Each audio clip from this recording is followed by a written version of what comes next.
Good morning, everybody. First of all, can I welcome members and also officers, forget, of course, of their role sometimes, but also members of the public.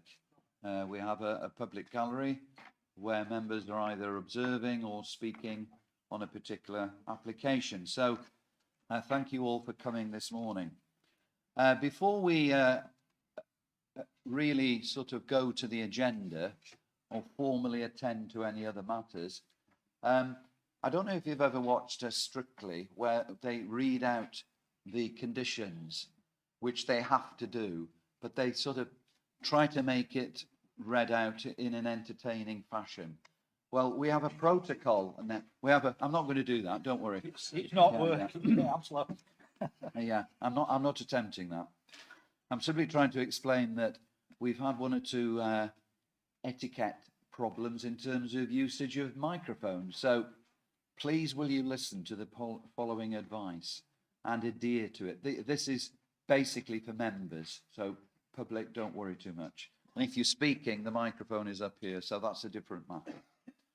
May I remind all attendees to use the microphones when speaking.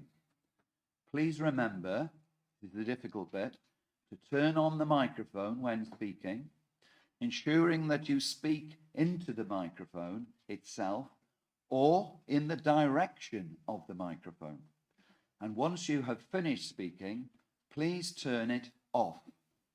Correct usage of the system will allow for an enjoyable sound experience for all.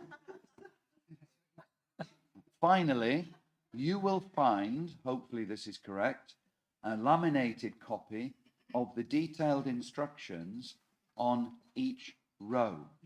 Are all members very clear about the advice? And hopefully you will follow them. Thank you very much.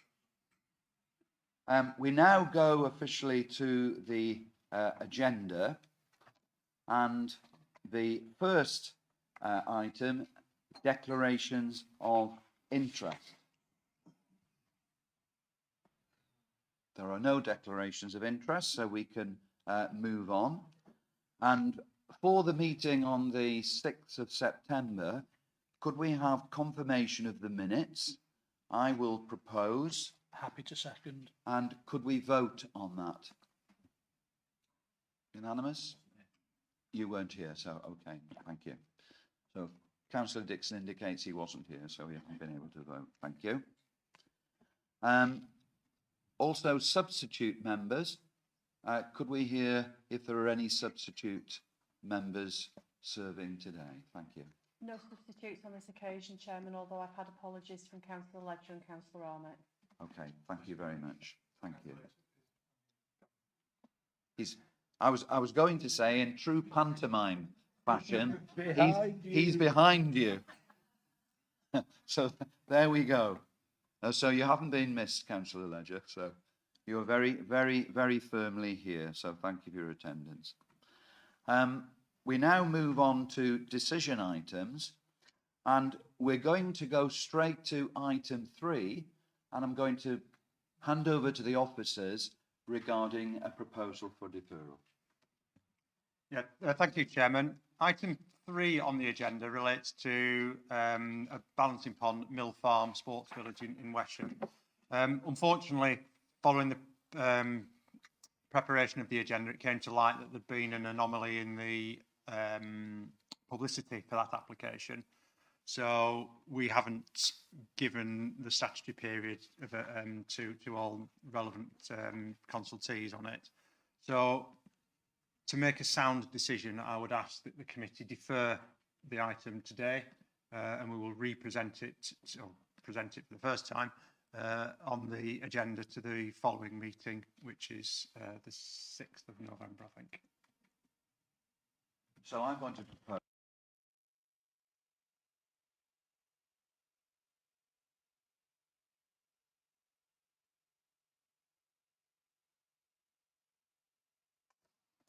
Right, thank you. Guess what? I almost forgot to switch my microphone on then. So there we are. Sorry, I didn't hear what you say. Thank you for that. I won't ask if you had yours on when you made that comment. Can we now please go to item 1, which is Dalton House, Isley Road, Lytham St Anne's. We're actually going to, with the protocol, we ask the, because we have speakers on this occasion, we ask the officer to do a brief presentation, then we break for speakers, and then we go back and do a slightly more detailed presentation just to explain that's the way it sort of works. So I hand over to the officers now. Thank you. Thank you, Chairman. So just to set the scene for this application, it's a householder application, actually, an extension to a property. So just to understand where it is, it's a red circle there generally locates where the property is on Isley Road, in terms of the Lytham and St Anne's area that you can no doubt see there. It's a detached 2-storey property. It's located in an area where there are other detached 2-storey properties. It's very much sort of a larger dwellings in that location in the borough. Dwellings are individual design, dwellings well spaced, and it is part of the settlement in planning terms. Although whilst it has a very sort of pleasant character, it's not part of any conservation area. There's no listed building there, and there's no other constraints on development. The scheme in front of us relates to various extensions to the property, and I'll run through those in detail, as well as some changes to the access. And it's here at committee today because it's been called in by the ward councillor, who'd expressed some concerns over the scale of the extension. But notwithstanding that, the current scheme is recommended for approval by officers. Just to give you a little bit more detail to put context to what you'll hear from the speakers. So this is the property in question. So Dalton House, as you can see, it's a detached house. There's a swimming pool, open air swimming pool to the rear, and you can see it's got this curtilage that extends generally to that on the street scene from a copy of the location plan. You see other properties also, sizable dwellings, typical gardens, access points to the front, gardens front and rear. Some views of the property. It's actually, this is obviously from Isley Road. The property access points here. The property is behind this bank of trees here. When you go through the trees, that's the front elevation to the dwelling at present. The proposals in front of us, and I'll break after this slide, is going from top to bottom. We've got a single-storey extension over that swimming pool area to the rear. There's a 2-storey extension to the rear of the property here. There's a 2-storey extension to the front of the property. And then there's some alterations to the parking area from that shown on the previous photograph. And there's also a replacement to the boundary wall that you saw on that photograph. The boundary wall's a wall and fence panels at the moment, and the proposal is to build a wall there. Like I said, I've got more details of that later in the slide, but hopefully that sets some context for the speakers. I'm going to hand over to the Vice Chair now, who will deal with the speakers and the protocol. Many thanks, Chairman. Many thanks, Andrew, for that. In general, speakers will have 3 minutes to present their case. I will time that, give you a gentle reminder if you get close to it, slightly less gentle one if you go over it.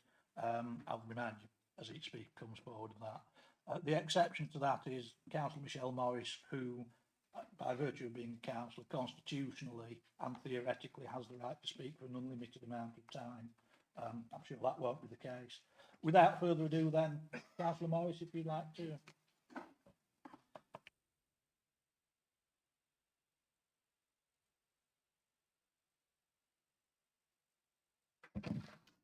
Thank you, Chair, Vice Chair. I'm Councillor Michelle Morris. I'm the ward member for Park Ward. I received a call from Mr Whiteside, whose property is next door to the planning application at Dalton House, so that I could see for myself the proposed plans in detail and the potential impact on neighbouring properties, not just his own. I wish to stress at this point that Mr Whiteside does not object to an extension as such to the property, and indeed welcomes any improvement to properties on the road. However, he feels that on this occasion, the planned extension will be too close to his boundary wall and will run along the whole length of the side of his property. Although there are trees there at the moment shielding some of the potential extension, these will shed their leaves in the winter and thus leaving the property, the extension on the property overlooking Mr Whiteside's garden. While he accepts that he doesn't have a right to light, he does have a right to privacy. And although he acknowledges that the plans have been altered several times, he feels that this is still overmassing of the site. One concern he has is that the owners of Dalton House would like to enclose this outdoor swimming pool. He doesn't object to this at all. What he does object to is that rather than putting a flat roof on the swimming pool, they want to put an apex roof, which once again will be clearly visible from his garden. The planning officer's report repeatedly refers to the large and extensive curtilage enjoyed by the property, and it should not therefore be necessary to run the entire development down one neighbouring party wall. There is plenty of scope for alternative designs on the site. It might be difficult to see from the plans in front of you the actual impact this development will have on the neighbouring property. And I ask members to refuse this application, to request a resubmission to be made taking into account the above objections and concerns, and that should plans be resubmitted, that a planning committee site visit take place before a decision is made. Thank you. Thank you for that, Councillor Morris. I'd next like to call on Mr Matthew McHugh on behalf of the neighbour, Mr Anthony Whiteside. Morning, Matthew. When you want to start, press the green button, the middle button. As I say, 3 minutes. That's the one. That's the one. One on In that your one. own time, then. Thank you. Yeah. There we go. Chair and members of the committee, I thank you for allowing me the opportunity to set out the concerns of our client who resides adjacent to the application site at 36 Islay Road. We wish to stress at the outset that our client does not wish to hinder his neighbour's ability to extend and improve his home, and in fact has no objection to the principle of extensions and alterations at the application site. However, the scheme as submitted represents gross overdevelopment of the site and is of a wholly unacceptable scale. The proposals will in reality detrimentally impact upon the levels of daylight and sunlight at our client's property and garden, as well as result in overbearing and over-dominating impacts given the proximity and extent of the total development along the rear boundary, which the officer's report confirms will extend to some 27 metres, all of which will be sited near enough to the party boundary. The height of the proposed rear extensions, both the single and two-storey elements, will also create a scheme which will be detrimentally overbear and overshadow our client's home and garden, and detrimentally impact on their feelings of privacy and their ability to enjoy their own home as they do at present. In short, the scale, height and form of development as currently proposed will be oppressive. Like many of us over lockdown, our clients have sought refuge within their own home over the last few years, and this further highlights the importance of good quality design and homes with good levels of daylight and a positive outlook in order to support people's quality of life and mental well-being. There is serious concern that should consent be granted for a development as proposed, that these fundamental principles will be damaged and our client will be negatively affected to a level which is unacceptable and unwarranted.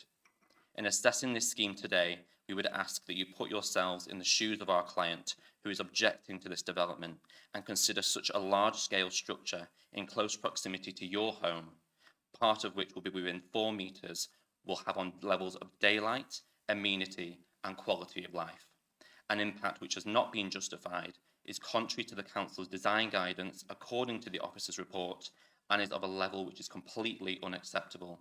It is clear to us that the development is contrary to the provisions of the development plan, given the significant impact the scheme will have on amenity, privacy, and well-being as a direct result of the proposed scale, mass, height, siting, and form of development being proposed. In that regard, we kindly request that members seek to support the views of our client, who will be most affected by this development, and refuse this application. Thank you. Thank you very much. Thank you. Yeah. Thank you. Thank you. In that case, I think the next speaker is Mr. Peter Kenyon, the applicant. Mr. Kenyon, if you'd like to come forward. Thank you.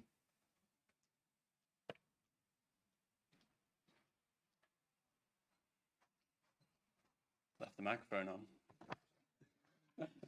If you have time. Thank you. Good morning, everyone. My name is Peter Kenyon, and I'm speaking today on behalf of myself and my wife, Amy, in support of our planning application for the extension of our family home. I've lived in Lytham for my whole life, apart from a few years at university. We moved to our house with a view to starting a family near to where we work in the local community, myself as a dentist and Amy as a GP. Following the birth of our daughter, we decided that we would like to modify our house to improve the layout and safety for a young family. To achieve this, we engaged the services of a chartered architectural technologist. On their advice, we also engaged a planning advisor to ensure that design would fully comply with local council and central government planning guidance. We are aware that concerns have been raised that the proposed building work would result in a property that is large relative to the plot size when compared to the neighbouring properties. This was considered from the outset, and the plan designed so that the building would be in keeping with the proportions of the neighbouring properties. Dalton House currently occupies the lowest area of its plot compared to its 8 nearest neighbours, which you'll see marked in the agenda. These properties range from occupying 14 to 35% of their plot size, with an average of 23%.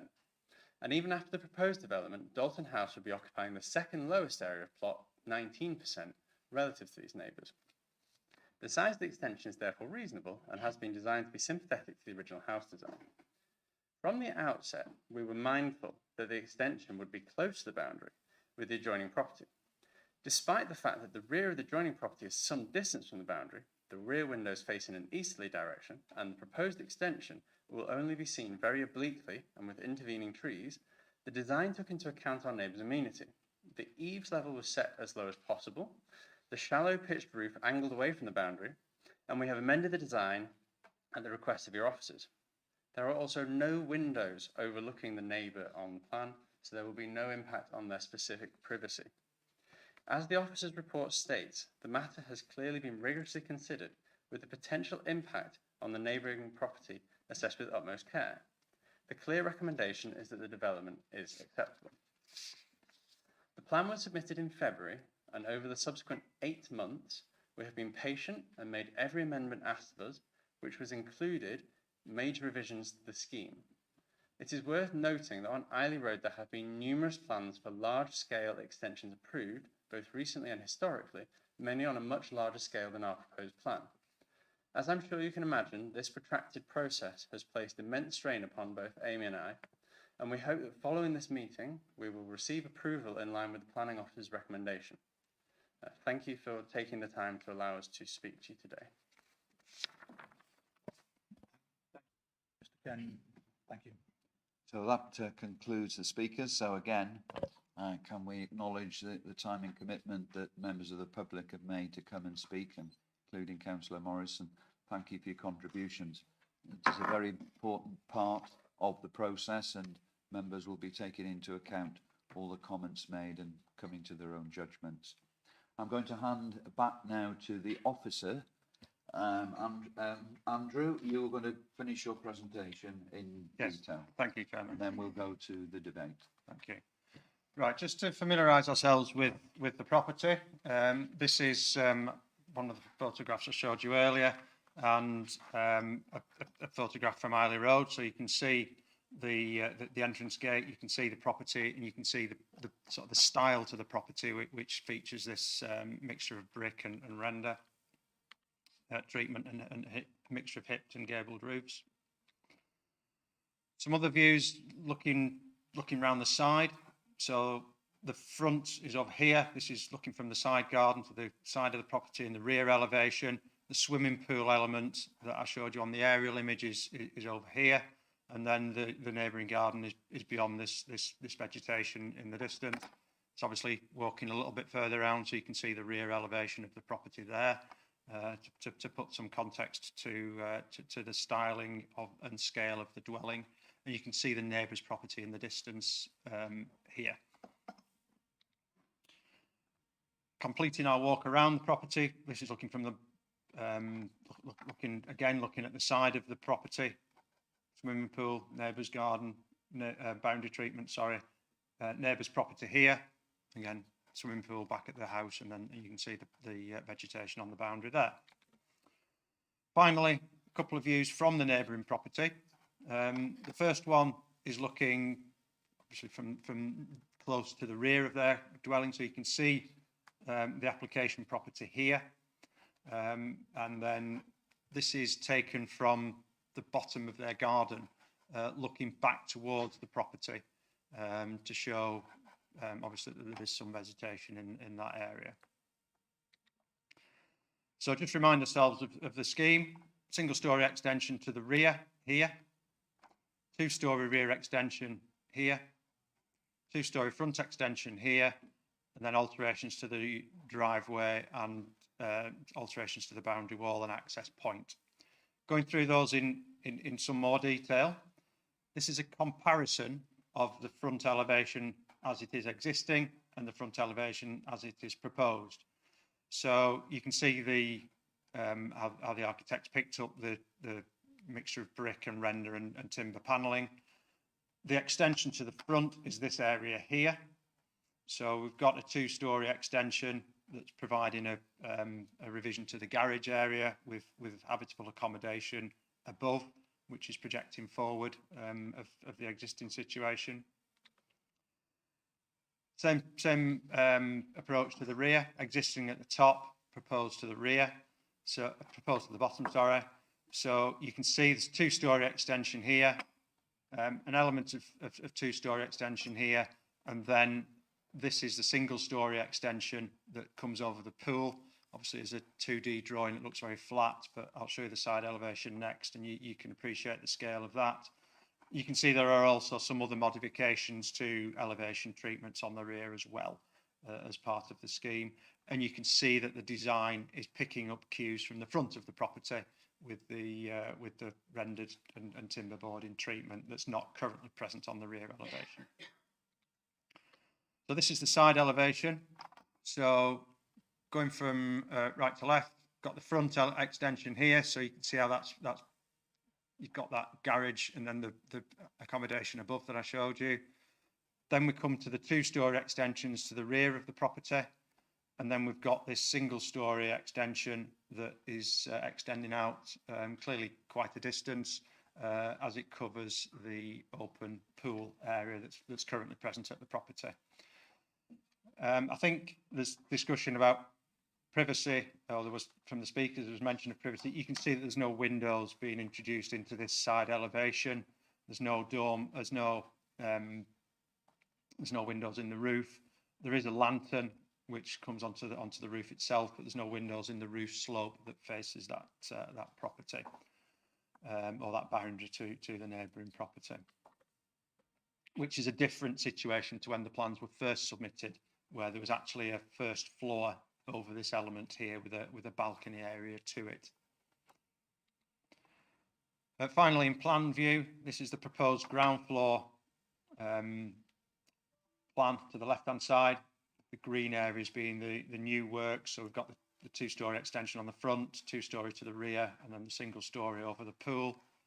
And then at first floor, you can see the elements of 2-storey again picked up in green, and we've got the sloping roof that I showed you to the pool extension with the lantern on a flat roof to the centre of it. So hopefully that gives you a good appreciation of the accommodation that's being proposed. There's just some minor internal works to the existing body of the property to provide some accommodation into the roof space of the existing property. Final element to show you is the works to the boundary. At present, this is a Google Street View image. At present, you've got a single gate wall, brick piers and timber fence panel, and that runs across the full front boundary of the property. And you've got this gravelled area either side of the entrance gate, and then it goes back to verge beyond that. The proposal initially was to replace this with a second access point and a brick wall of around 2.2 metres. That was a concern to officers, so that's now been revised, and we have a 1.8 metre brick wall in that position. The scheme also includes the removal of this area of gravel to allow the verge areas to be extended across much more of the frontage of the property, to try and provide some softening to that frontage, which kind of echoes a little bit more the character of Isley Road, if you recall the first image I showed you. That's just a reminder of the scheme. I think I've gone through it in enough detail to not show you that. And then this is a closer aerial image of the property, or the majority of the property. So boundary comes down here. This is the extension over the pool area. And I think one of the speakers mentioned about the slightly different aspect to the property. So this property kind of faces more in that direction, whereas this property is going in that direction. So we have a slightly offset relationship between the two. So, summary of considerations, apologies for a lot of words. Because the property is in the settlement, the principle of an extension to a dwelling in settlement areas is acceptable. Members will be familiar with policy GD4 that relates to countryside extensions, where there's an issue about the scale of extensions. That doesn't apply here, so there's no policy restriction on the scale of an extension. The concern or the issues relate to the normal planning considerations. First of those I've listed there is the design. Hopefully the images demonstrated that the design works to the front extension follow the existing design of the property, and the works to the rear do the same. The taking up cues from the front elevation by bringing in the render and timber boarding, bringing in a lot of hipped roofs that you find around the front of the property, and we now have a rear extension, I think, that mirrors the front of the a rear elevation that mirrors the front elevation of the property better, albeit it's not readily visible from the street scene because of the position of the property on the plot, and the screening that's provided by the wall and the hedges and trees that are present. There's a query about the scale of the development on the plot. Clearly, it is a large area of extension that's being added, but it is also a large plot. In common with others on Isley Road and Kinto Road and Regent Avenue, the property is set in relatively generous ground, and so there is an opportunity there to provide quite a sizable extension without the property appearing cramped as a result of those extensions. So from an officer view, I'm satisfied that there is adequate space retained around the property for the amenity of the occupiers and to avoid it appearing cramped in the street scene. Perhaps the key element from this morning's discussion has been the relationship to the neighbour to the side. The single-storey extension to that property it clearly is sizable. The guidance in our supplementary planning documents talks about sort of limited extensions, and this does exceed those the projection if that was to be worked out. But I think that there are some mitigating factors here. There is a reasonable degree of separation between the two. There is planting on both sides of the boundary between the two. You've got an extension that's designed with a relatively low eaves on that side, so the view of the extension will be one that's quite recessive. It will go away, and then we've got this this offset angle of the properties between the two.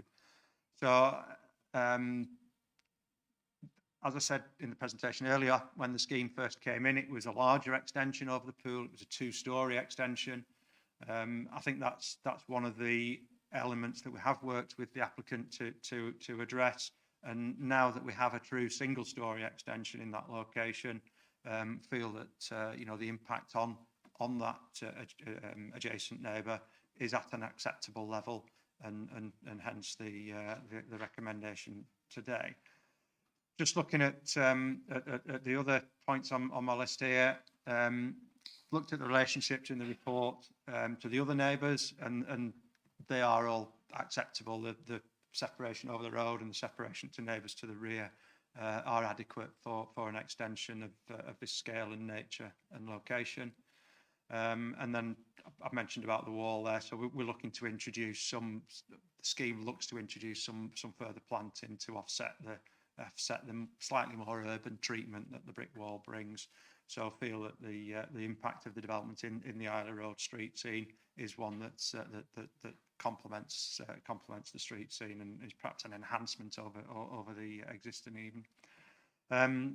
The access and parking arrangements, there's ample on-site parking and turning facilities. The road is obviously quite lightly trafficked. The access point is unchanged, so there's no highway issues. And in conclusion, the application is recommended for approval. Thank you. Before we go to the debate, I've just got a question for the officers.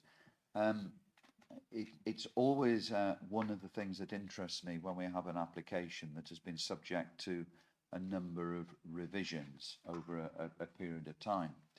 And I just wanted to ask Andrew, was the driving force of these revisions some of the concerns that you saw with the initial applications?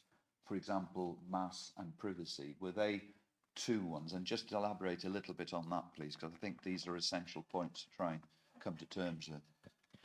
Yeah, the scheme has changed a number of times. There's been changes to the rear extension, and there have been changes to the front boundary treatment. When we get a planning application, obviously we notify neighbours, other than the one I mentioned earlier. But when we notify neighbours, they quite often provide comments, and those comments are helpful in terms of directing officers as to what the key issues with the particular extension can be. Obviously, we do a site visit in all applications, and the officers will make their own mind up. But in this case, the comments from the neighbour have been helpful because they have directed us to particularly the neighbour relationship issues that were obviously a concern to them from the speakers this morning, and have allowed us or pointed us to that, and we have sought to address those by reducing the scale of the rear extension, and that's resulting. I've got a couple of images which I can show if needed, but the scheme now is that single-storey extension that addresses the design, addresses the massing, and addresses the neighbour relationship issues that were first present. I'm going to open it now to members. We don't have any names on the list at the moment, so you're very quiet. Oh, Councillor Nixon is going to break the piece. There we are. Thank you, Chair. Good morning, everyone. On the report, we've got some comments from our tree officer regarding development, probably breaking ground and how far into the... Could we have some... How would we guarantee that these trees are going to survive on the neighbouring property and on the property to keep that that barrier between the two properties there? Because if you start digging up around where tree roots are, trees inevitably sort of die.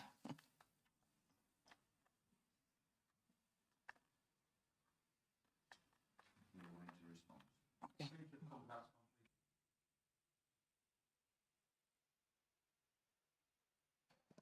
If it helps you, I think page 7 has tree officer comments. Okay.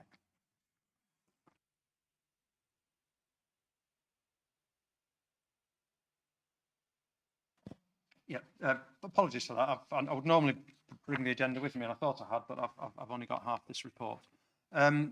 The application agenda paper, if you turn to page 13, at the top of page 13, there's condition 4, which includes a planning condition that sets out a construction and exclusion zone around tree work. So the idea would be that as part of the initial stages of the construction work, the key areas of protection would be marked out on site and protection measures put in place so that construction works didn't damage the roots and crowns to trees that are going to be seen as being important in the longer term.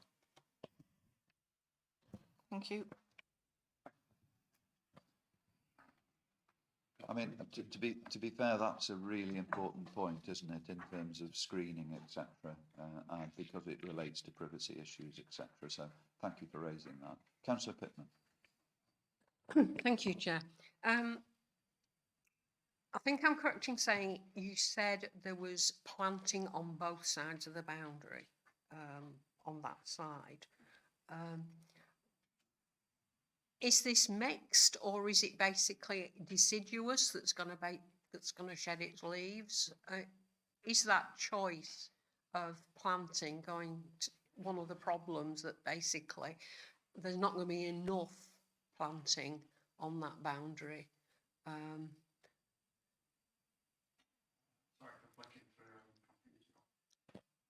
So this is obviously a Google Earth aerial image.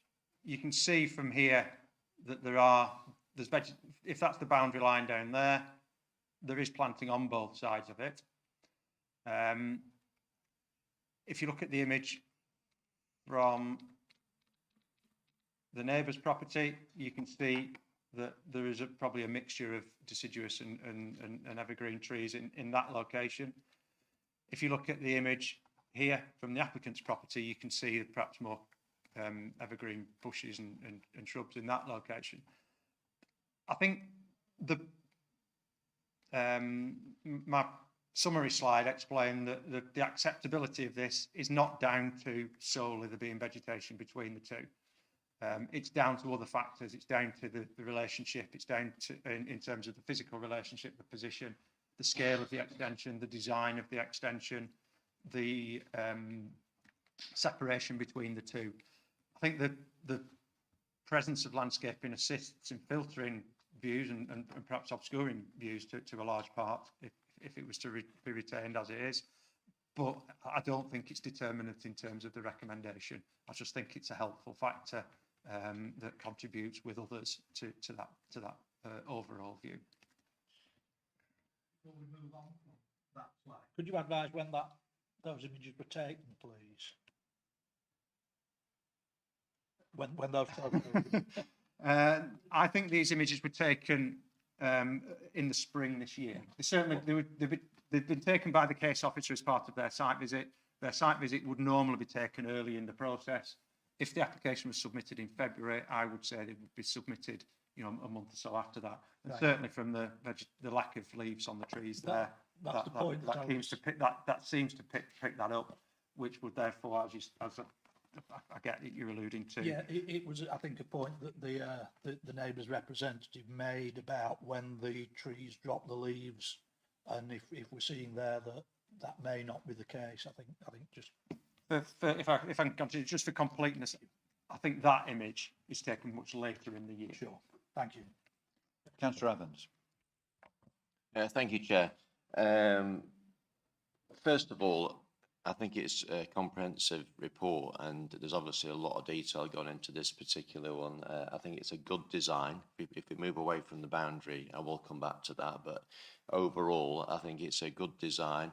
It's obviously been improved through dialogue, and we're looking at this property, which is a huge property, but it's also in an area of other very large properties, so we have to take that into account.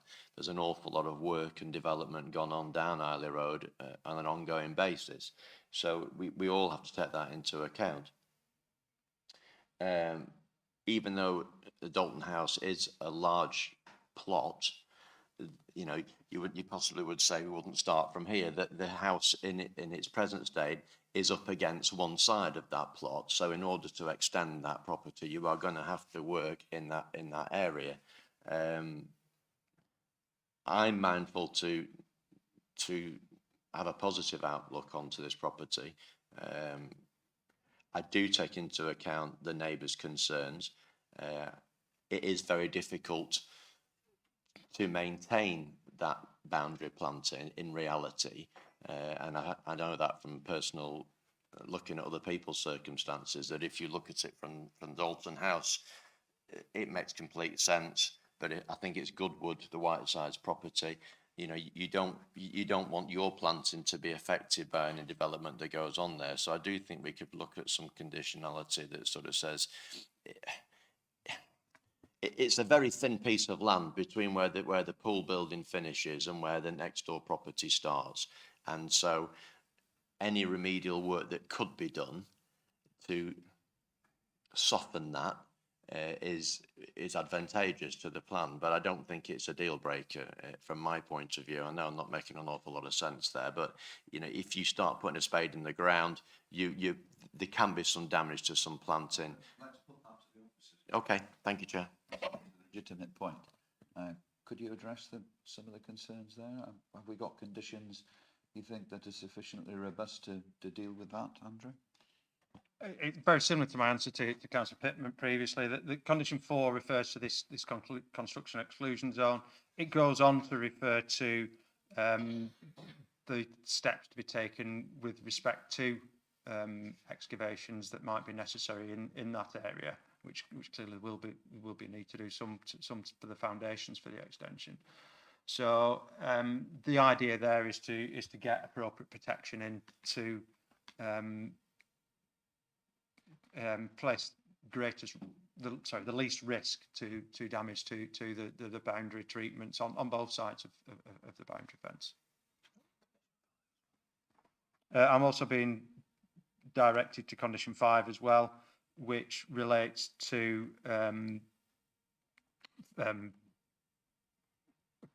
protection of the trees, but also introduction of replacements in the event that there are any that do fail or are lost as a consequence of it. And that's something that clearly we will be looking to monitor as part of the development and pursue should that be necessary.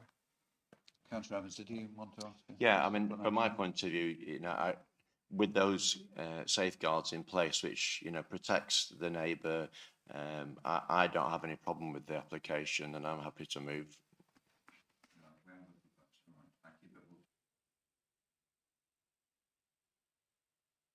I'm going to bring Councillor Settle in there. Thank you, Chairman. Problem coming forth is that everybody's covered my points, particularly Councillor Evans. Yeah, it is a very large extension, but there's lots of land around it, as has just been stated. So the only problem is this boundary. I think we've covered it by the fact that the design has been amended to a single-storey extension. So the issue really is, as we said, the screening. I noticed they're mainly all coniferous, and the screening seems acceptable to me. And condition 5 will cover continuing replacements. And I'm sure the neighbour at Goodwood would plant his own replacements. So I'm very happy to second the proposal for acceptance.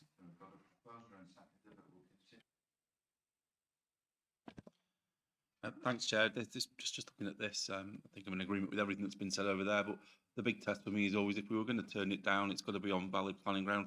I can't see any to turn it down that would stand scrutiny. I think if we turned it down and it went to appeal. So, yeah, yes, the neighbour's concerned, I understand that, but I think everything's been done to mitigate those concerns. I don't think we can really say no to it. Thank you. Well, we've had a debate, and we've got Councillor Collins coming in.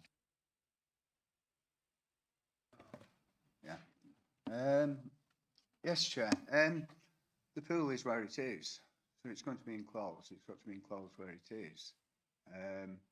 And enclosing the pool will increase the privacy of the neighbours, I would have thought. There'll be less noise from the pool, and it'll screen the rest of the garden from the neighbours. When you look at the size of the plot, you could fit 2 houses. If you look at number 24, you could fit 2 number 24s on the size of this plot. It's a big plot. So the extension as it is, although it's a big extension, I can't see it as being excessive. I was going to move approval, but people have gone before me. I'm quite happy with it. Thank you, Councillor Collins. And I think it make a valid point in terms of enclosing. Sometimes that can add a certain element of privacy in terms of noise attenuation, etc. You know, when the pool is being used. So it's a fair point. We have a proposer and a seconder. So shall we move to the vote? All those in favour? That's unanimous. So that's carried. Thank you.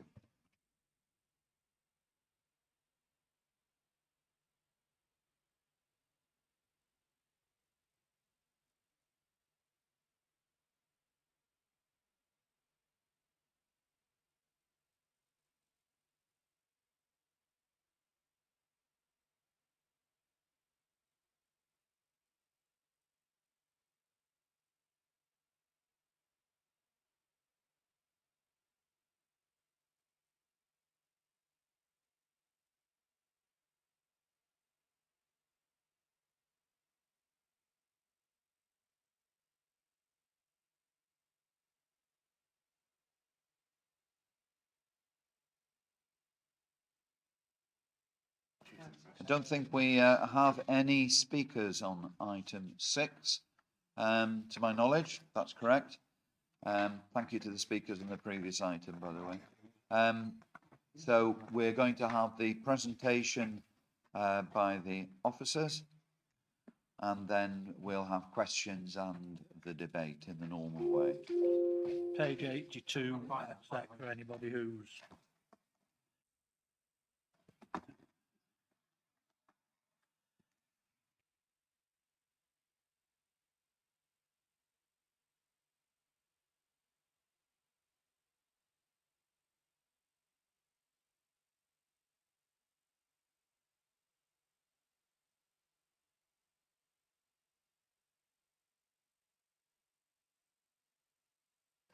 Okay, Chairman, are we? Yep, we're all there. Thank you, everybody. Good morning, all. Right, so this application relates to the proposal for some alterations at Royal Lytham St Anne's Golf Course. So from the aerial photograph, obviously, I think most people realise where the golf course is, but it's this area in here on this plan. You've got the pier here, Fairhaven Lake here, just to give it the context. The edge, this is more on a plan base, but the same area. The blue edge is the area of the golf course. But these two red areas are the areas where the specific works are proposed. So they're sort of down towards the eastern end of the course. The proposal involves the relocation of the 7th green, the realignment of the 10th fairway. It's important to note that this is the first of 2 phases of proposed works. We'll come on to that again in a short while. And the alterations overall are required to allow the course to keep keep up with sort of modern movements in golfing, and to continue to attract major international competitions and championships. So, as I said, this is the 7th fairway and the green at this point here. This is the 10th green point at this point here. So you're teeing from left to right and right to left. And this is the area of works. So it's zoomed in on that earlier drawing I showed you. So you have this area around the 7th, around the green, and this area along the fairway on the 10th. There is a public footpath that crosses the site across here. So you can see the actual line of the path there. You see that the works don't actually impinge on the footpath itself. Obviously, there might be a sort of peripheral impacts from construction traffic having to get down to the 10th works, but there is no direct impact from the finished development itself. Let's look at the 7th green works first. So the application comes with a whole suite of drawings. These cross sections, so the green is the proposed, and the dotted line, which is difficult to see.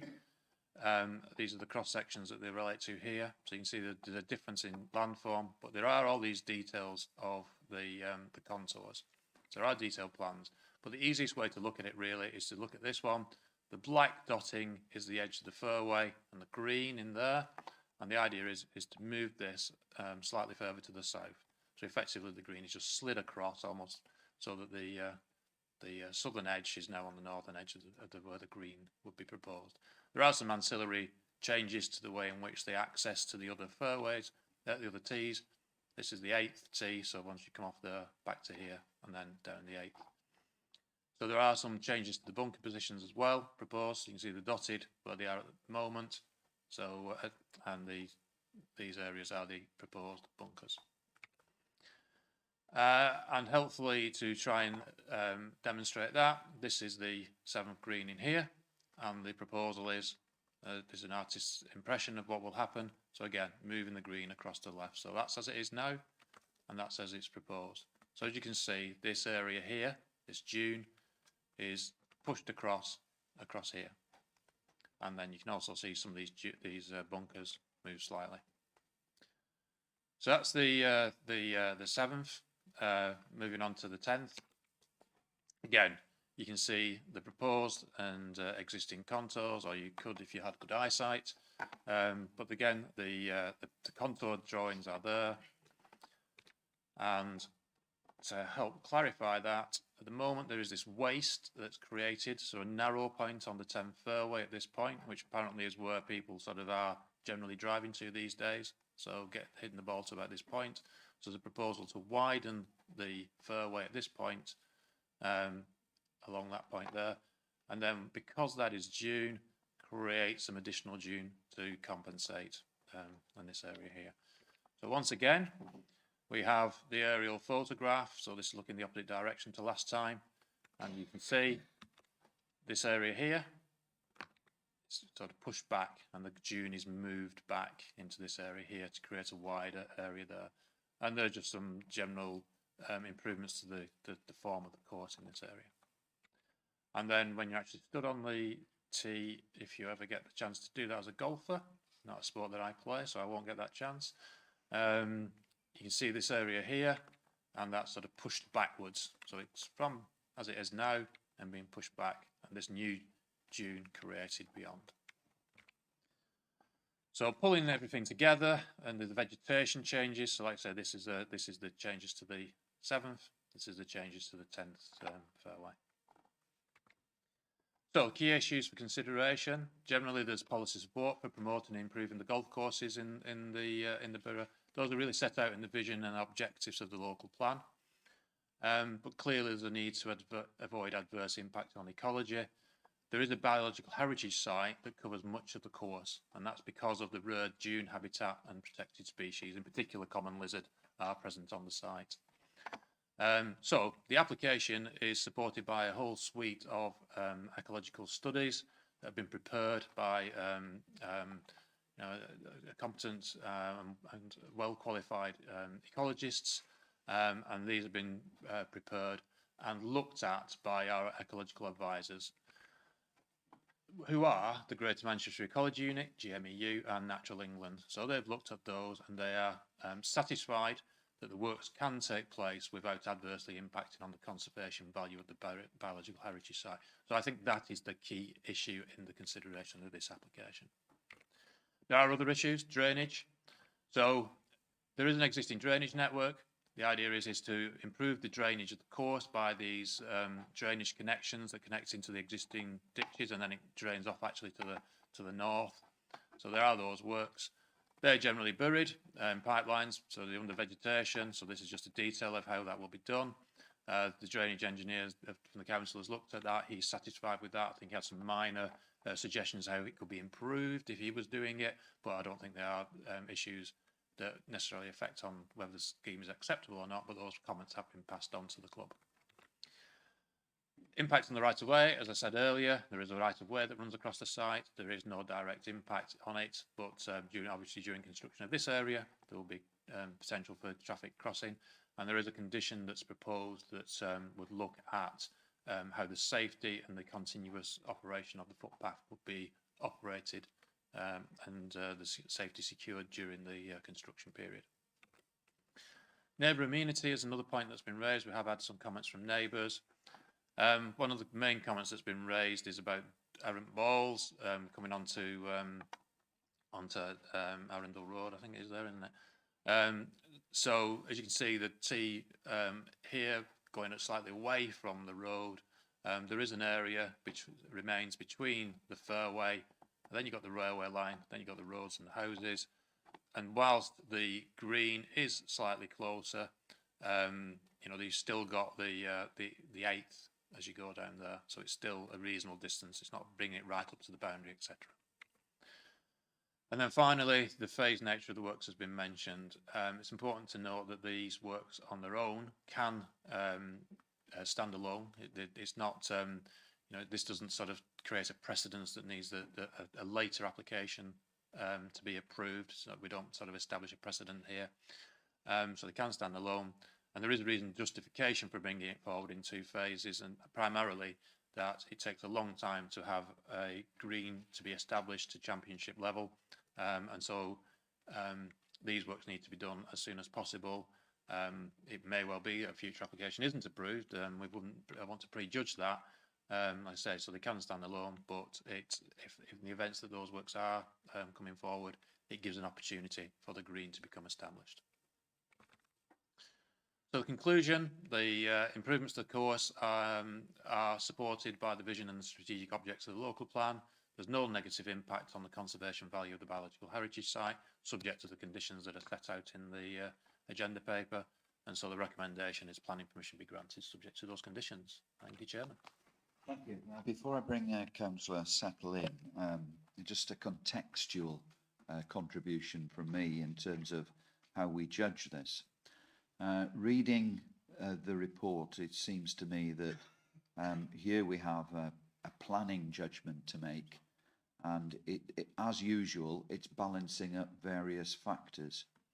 And the 2 critical things that have been mentioned by the officers that we need to balance up are clearly the needs of a championship course where the Open is expected or hopefully will return at some stage. They have to, for the needs of that, refine the course from time to time, make it fit for purpose, but also for the usage of their own players. But part of the balance is to assess the need of the championship course with the ecological impact. You know, so I would like to draw attention to, you know, the comments regarding the ecological advisory in terms of that impact. And it is one that needs to be taken into account, in my view, in consideration of this. Councillor Settle. Thank you, Chairman. I have to say I was slightly surprised that this even needed planning application.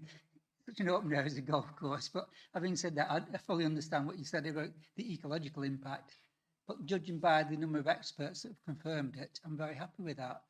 So I propose acceptance of the application.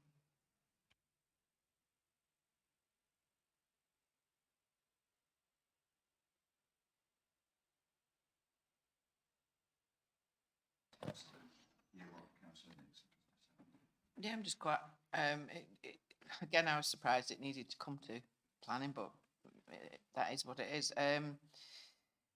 There is a mention of the reptiles and in the area on 7th Green, and they've actually been seen and they are there and they live there.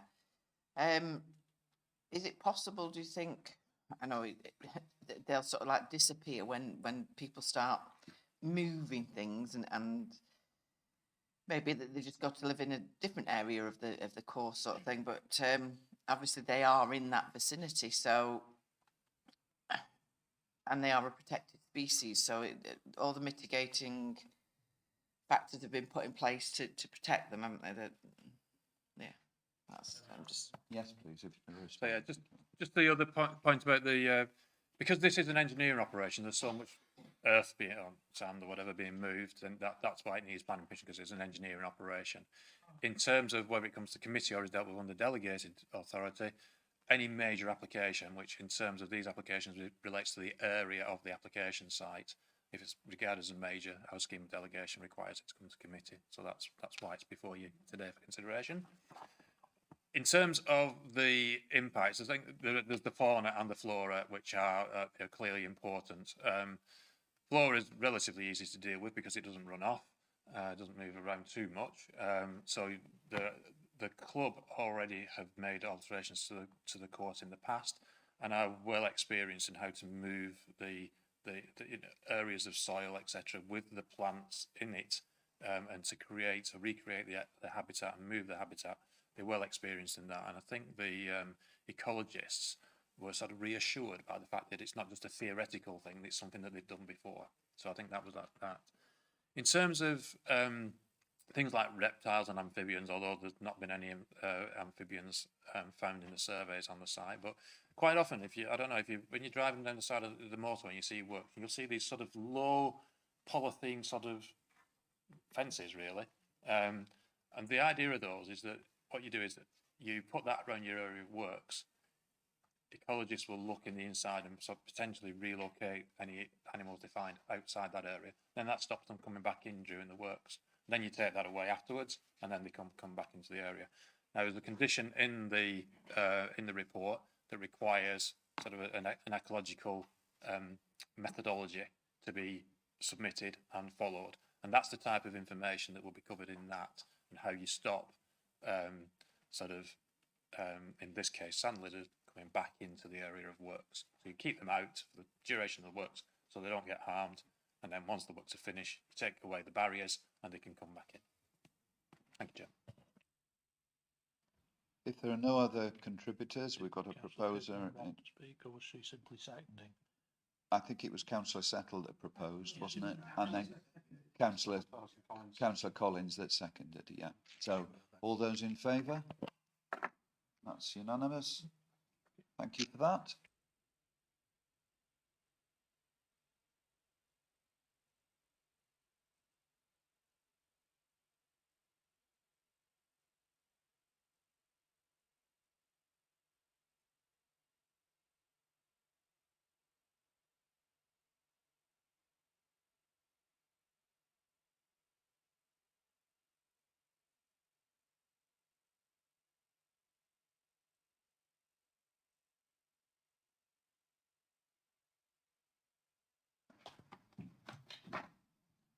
This item is at Ruby Hall Leisure Village, and you can clearly see the proposal before you and the officer.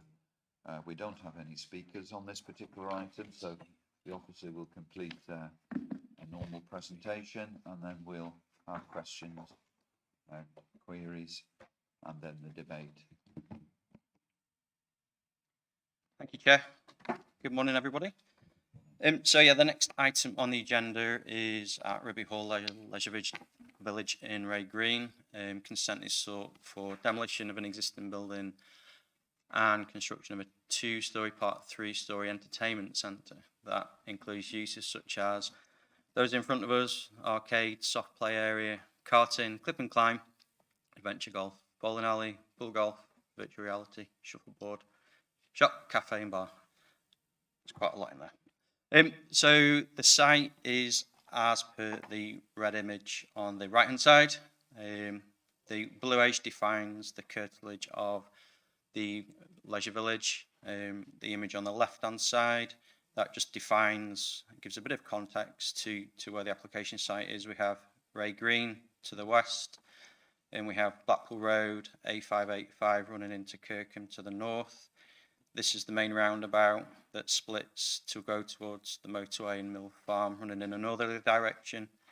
And this is Ruby Road that runs back from that roundabout towards Ray Green. Is a late observation relevant to my inaccurate reporting of electric vehicle charging spaces. The reference is in terms of the building regulation requirement, and that should refer to the provision of 1 electric bay in circumstances where 10 or more parking spaces are provided. I inaccurately refer to the provision of 1 EV bay for every 10 parking spaces, and that isn't the case.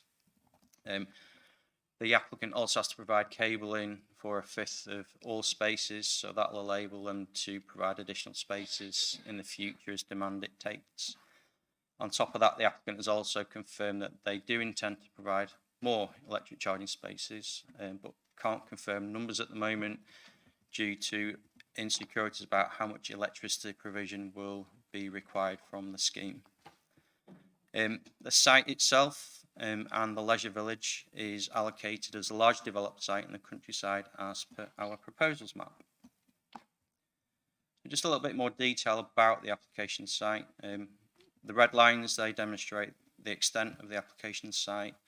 The green lines, they just give you a little bit more detail in terms of what's there at the moment and what will be affected. So we have a riding arena here. We have a riding school here. Those are now redundant. The arena is used as an overflow car parking space, and the building is used for ancillary storage for the village, the leisure village. It also includes the woodland belt to the western boundary. It also includes the external areas of the Wild Discovery experience. For those who haven't been to that, it's like a mini zoo. It has internal areas, but also has external areas, which there's some sheds and pens to allow the animals to roam free. There's also some grass spaces, as you can see, within the application site. Just a few photos for you. So as mentioned, the building that's on site at the moment, that will be demolished. That measures 42 metres by 22 metres by 7 metres in height. The riding arena, that will also be removed. There's a mature tree line to the western boundary, which is this mature tree line along here. That forms part of a much wider belt of tree planting that navigates the whole perimeter of Ribby Hall, I suppose, except for the entrance arrangement to Ribby Road itself. And just a little bit of information in terms of the surrounding character on Ribby Hall. As you can see from the photographs, there's a mix of buildings, there's a mix of height of buildings. What there is consistency in, though, is the not necessarily the construction materials, but certainly the colour of construction materials, which are of a neutral colour. Just some external photos as well from my site visit. So there's a public right-of-way which runs in to the north, identified by that green. The two images which are referred to from there are the two left-hand images. So this image to the right here, that looks across the field towards the existing entrance arrangement to Ribby Hall. The application site approximately will be in this area here. The bottom picture, that's took from this area here, looking across the fields. As you can see, again, there are significant tall, mature trees to that boundary as well. The right-hand image, that's taken as you're leaving Ray Green on Ribby Road, and you can just make out Brown's Farm here, which is this building here. So the application site and the building proposed sits immediately behind it. So you can see the building will be approximately in this location. So would obviously be screened by the building of Brown's Farm and trees that you see to the periphery. The main vantage point which the development may be visible from is Brown's Lane. The green line demarks where Brown Lane is, and there's also a public right-of-way that runs along its length. It's screened on approach from the north and from the south, as can be seen by the left and the right-hand images. But as you get closer to the building, you could obviously see the existing structure above the wall and below the tree canopy. So the existing development is that structure there, and the development that's proposed will seek to replace and extend the footprint and increase the height of that building. Moving on to development proposals, the site is 1.69 hectares in size. It involves demolition of the riding building, which is shown by that red rectangle there. It also affects the external areas of the Wild Discovery Centre, and obviously the structures contained within that Discovery Centre. The footprint of the building proposed is 2,500 square metres. That's in comparison to the 900 square metres that the existing riding school building covers. The access will be as existing from the main entrance from Ribby Road. The existing access arrangement follows this direction, obviously into the car park, and then you can continue through into the secondary car park and gain access or entry onto the main spine road that runs through Ribby Hall. There's 245 parking spaces proposed in the 2 parking areas. That includes disabled provision and the electricity charging. The development is proposed to be used by guests of the Leisure Village, but also by members of the general public. It's open between 9 and 11 in the morning and will create up to 60 additional jobs at the Leisure Village.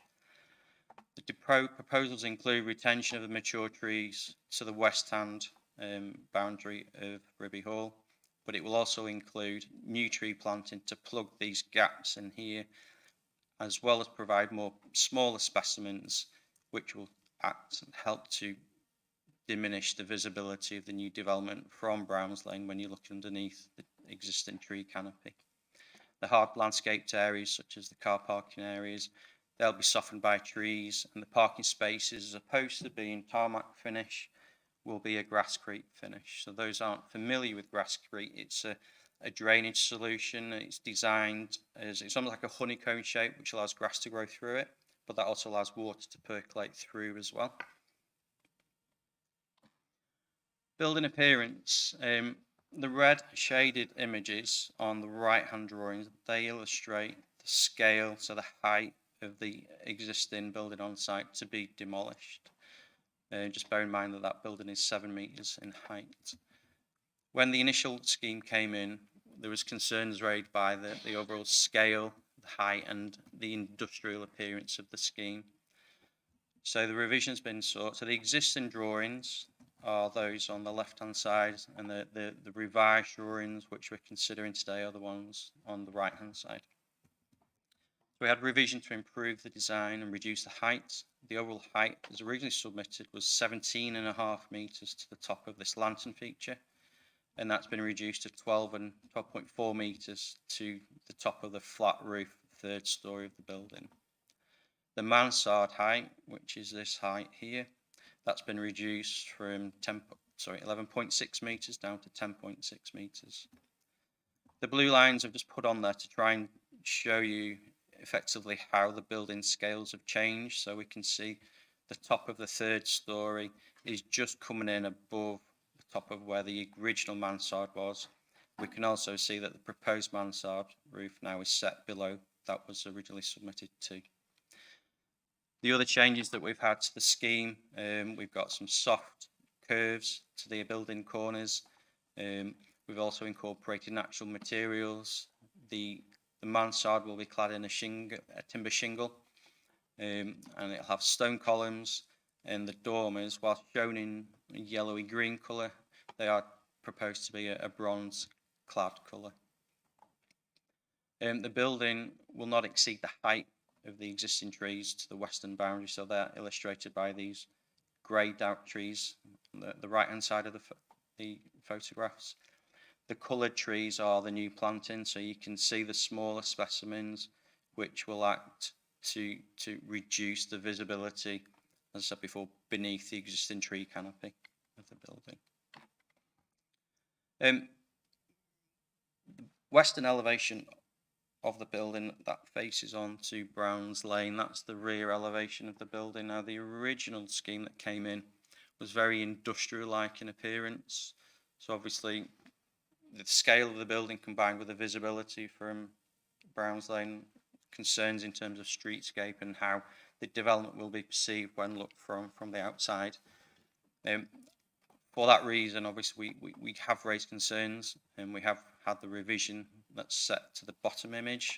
So that basically brings a more consistent design approach to the whole development. It has wrapped the mansard along the rear elevation. Again, we've got the introduction of the more natural building materials, which be, I'll say, more reflective of Ribby Hall. I've included these other images just to demonstrate really again that the scale changes. So that's the elevation that's going to face into the village, the Leisure Village. And this is the southern elevation. Again, just picking up on the fact that we have change the industrial appearance of the original submission to a more softer design. Just a couple of visuals for you. I've embedded the elevation that's there as well. So again, we can see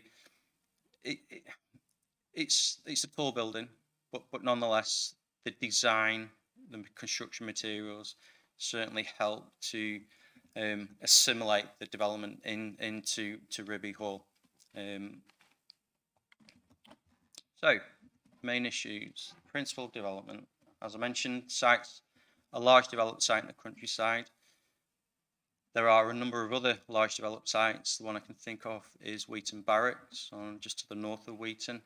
The principal purpose of that policy is to allow the partial or complete redevelopment of those sites, so the extension of facilities on those sites.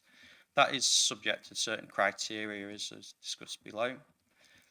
In addition, Ribby Hall has a further policy which supports leisure uses on the site, but that is subject to the amenity and character of the site being assessed to be acceptable.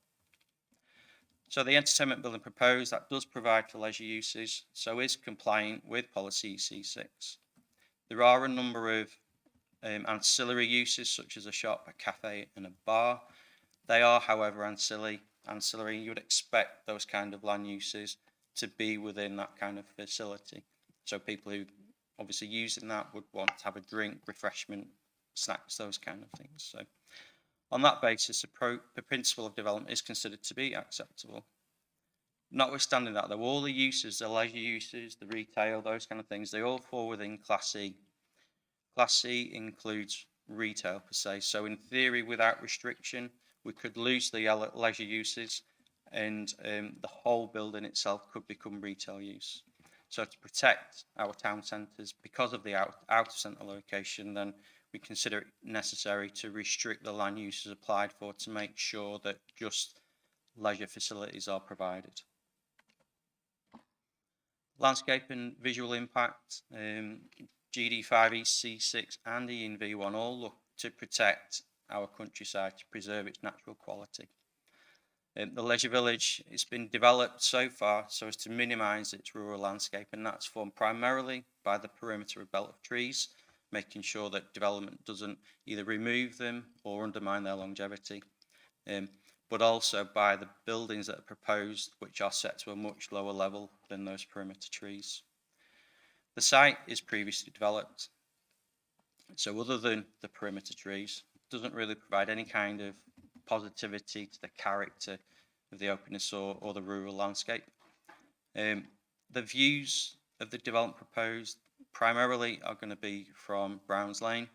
There's very few vantage points from Ribby Road or from any other public rights of way around the site.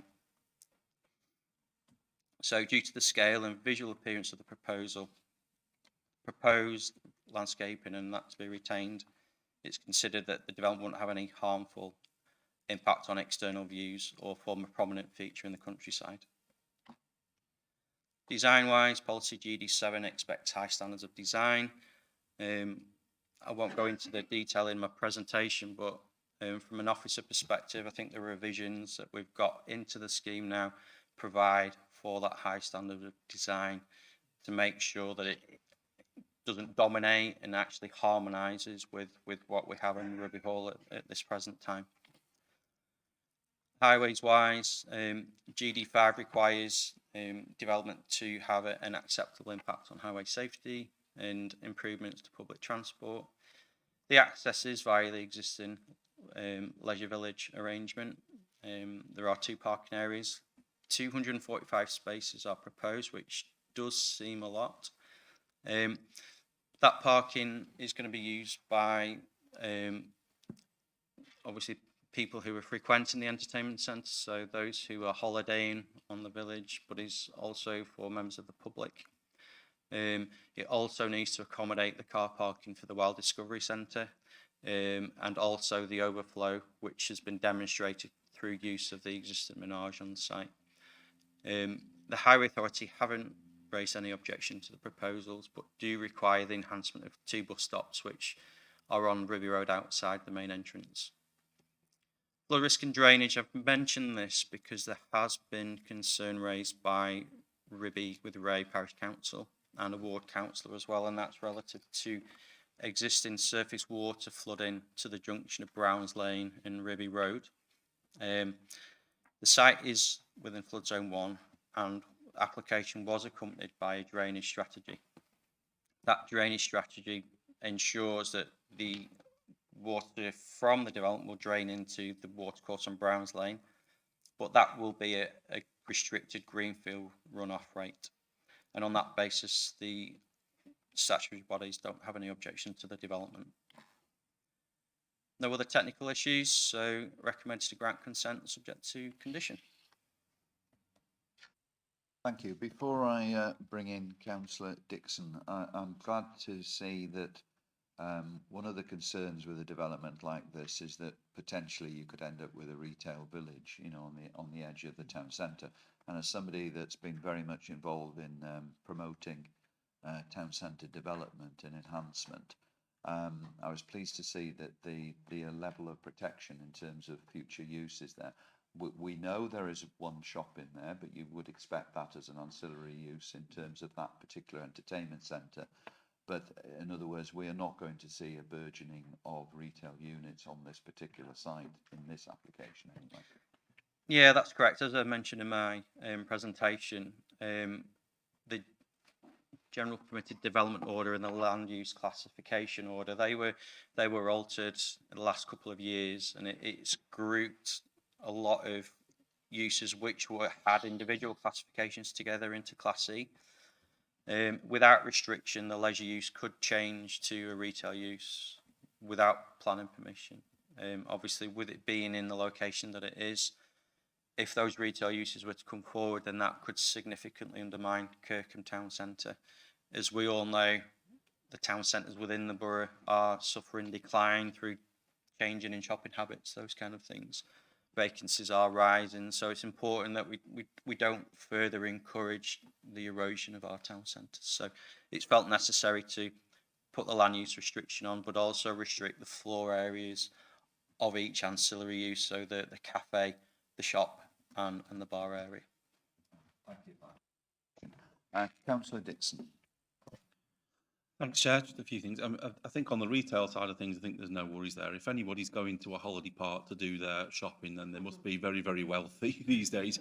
These shops are in there for a captive audience for people who don't come out of there anyway. So I've got no issues with that really. But I'm glad to see I'm glad to see the protections are in there to stop anything in future.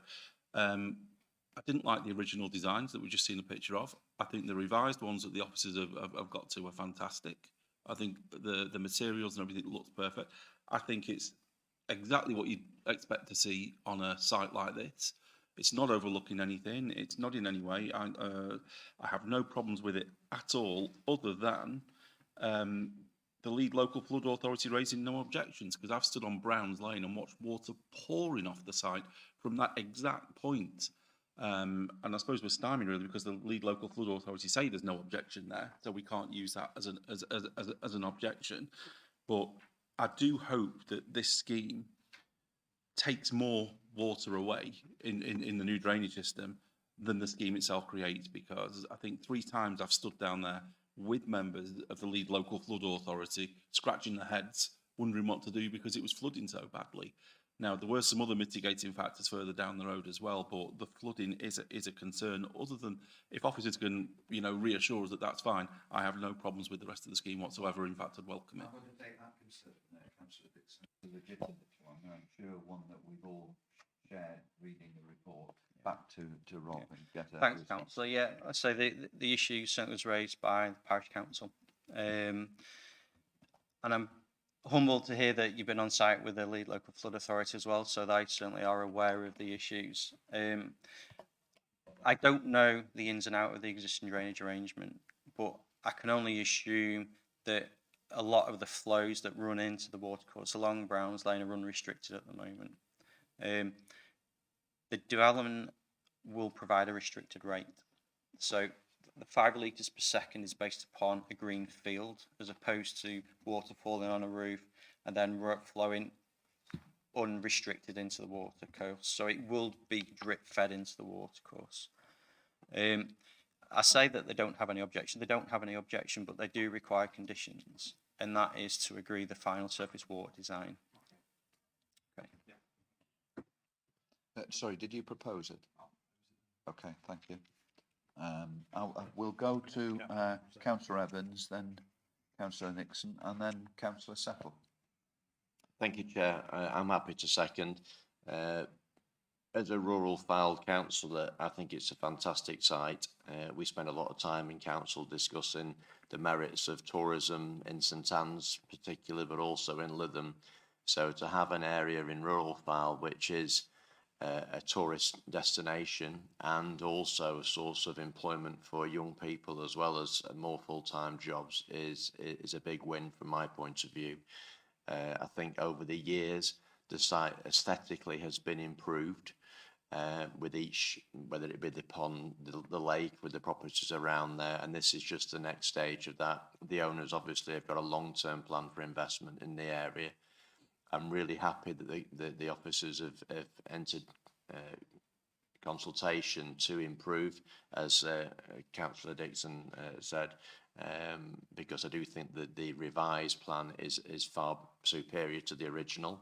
I take on board the point of view of regarding flooding, but also, you know, the largest sort of runoff areas in terms of car parking have been mitigated with this drainaway system, which is excellent.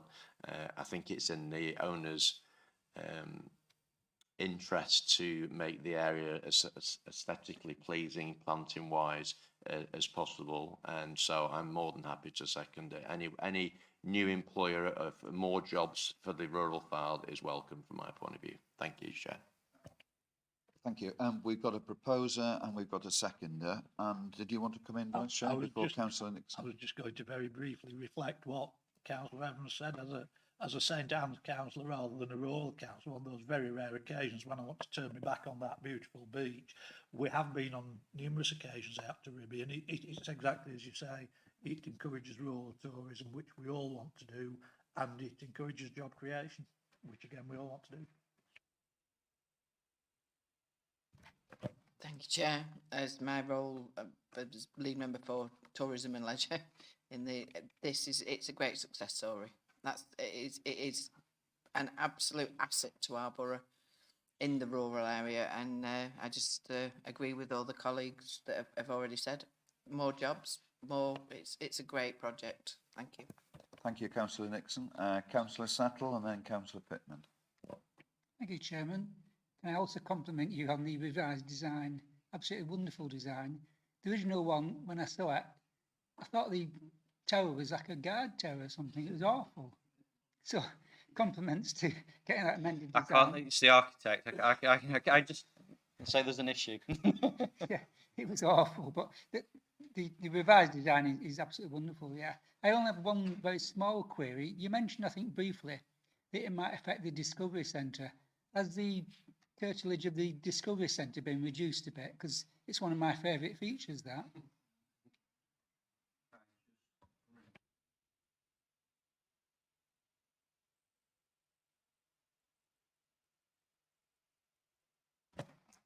These buildings, plus it has an external area, so it's the external area that's lost, but the internal area within the buildings is remaining.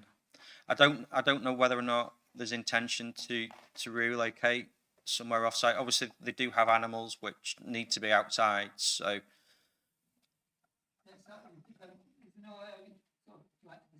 There is, yeah. There's a grass land parcel which it wraps around the periphery towards the spa, so that could be used, but say it doesn't form part of this application. So my only advice is that at this time they don't have consent to move them anywhere. So it is a shame. I mean, I've never been to the facility, but obviously when I've poked around the site, it does seem well used. I think my grandkids a lot. That's the bit we go to the open bit. Maybe next time I'll go and nag them. But I'm very happy to support the application. Thank you. Councillor Pittman. Thank you, Chair. I'm just amazed that so much forward planning has gone into this, and I am I'm very happy to see more things to do for people, not only on that site but visitors coming in. So I do feel this is a really positive development for Ribby Hall. Whenever I've been, parking has been a problem because it's a very busy site, and to be quite honest, wading through some of the rough stuff where you end up having to park, there's a lot of events going on there sometimes, and not enough parking.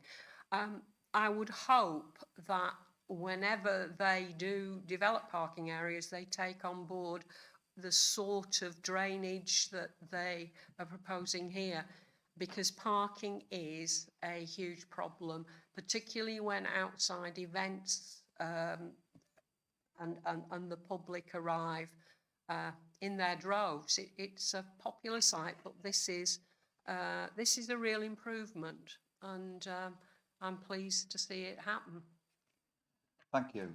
We're going to move to the vote in a minute, but I just wanted to endorse some of the comments that have been made, but also to sort of point out, you know, it's very heartening to see the attention to landscaping and the additional tree planting, etc., that has been actually accommodated within this particular project. And the final mention is, you'll probably see this wonderful reference in the report to Grasscrete. Now, I would just like, I know what it means, but and this is pertinent to drainage actually in terms of porous surfaces, but I'd just like to get clarification of Grasscrete, because is it something like 245 parking spaces we're talking about here? So you've got a significant area that could just look like, with some developments, a piece of tarmac. And here we've got, I think, an attempt to actually compromise here and provide some porosity to it. Yeah, when the scheme originally came in, it was just to see a tarmac. So we worked with the architect to get some tree planted into some landscaping, but obviously that only does a certain amount. Blacktop tarmac, when there's cars parked on it, then obviously you don't see the visual impact. It's more when later on during the day, when people are leaving, that you tend to feel the greater impact of the hard standings. So we've worked with the architect, like I say, to try and reduce the visual impact of the blacktop. They've agreed to Grasscrete. It does obviously provide drainage benefits, but the drainage benefits are obviously dependent upon the subsoil. So whether that allows water to percolate through. If it's clay, no chance, it'll just sit on top. But if it's more of a sandy silty, then that'll allow the water to percolate through. So obviously we'll add benefit to whatever drainage strategy they do come up. But I think we'd all agree it's certainly preferable to strips of tarmac visually, and from a drainage point of view, that would be detrimental, I think, if you've got those. It works in this setting with it, yes. with Ribby Hall being a parkland setting. Obviously, there's certain circumstances where blacktop is more appropriate. So, okay. Thank you. We've got a proposer in Councillor Dixon and a seconder, I think, in Councillor Evans. All those in favour, please indicate. That's unanimous. Thank you.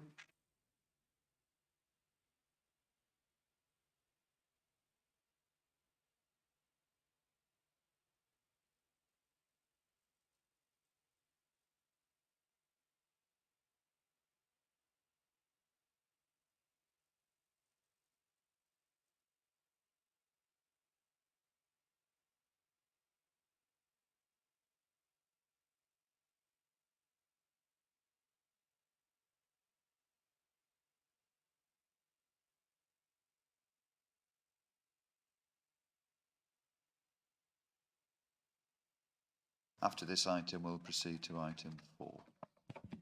Yeah, thank you, Chairman. Right, no speakers on this one, so hopefully a relatively straightforward presentation as well. You see that the application site is located on Darb Road, which is just a few streets down that way, just the other side of the sort of Promenade Gardens there. It's a 3-storey, semi-detached building. It's located in a street and perhaps a number of streets that are very similar in that scale and character. Some of them are in use as dwellings, but the majority are in use as flats. There are other HMOs and other tourist accommodation, as this one is its lawful use is as a guest house. There are parts of the borough that are designated for holiday use, where holiday activities are protected, but this isn't in one of them. The application in front of us is to change the use of the building to be a HMO, so for up to six residents. The application is at committee because the Town Council have objected to the application. They've got a specific policy in the St Anne's Neighbourhood Plan that relates to homes in multiple occupation, and they feel that there is a conflict with that for the reasons set out there relating to the sort of amenity of occupiers and the scale of the facilities available. Notwithstanding that, officers believe that the scheme is acceptable. So this is the street scene. So this is, again, Google Street View, shows the street. So you can see it's the property with the yellow hour under it, not surprisingly, over it. So it's semi-detached, attached to another guest house. Forecourt parking available, as is generally the case up the street. You can see there's very few properties that have a sort of traditional garden facility available. The majority are all of this flats or guest house type environment. There's 2 pictures of the property again from Street View. Well, this one's from Street View when it was trading as a guest house 5 years ago.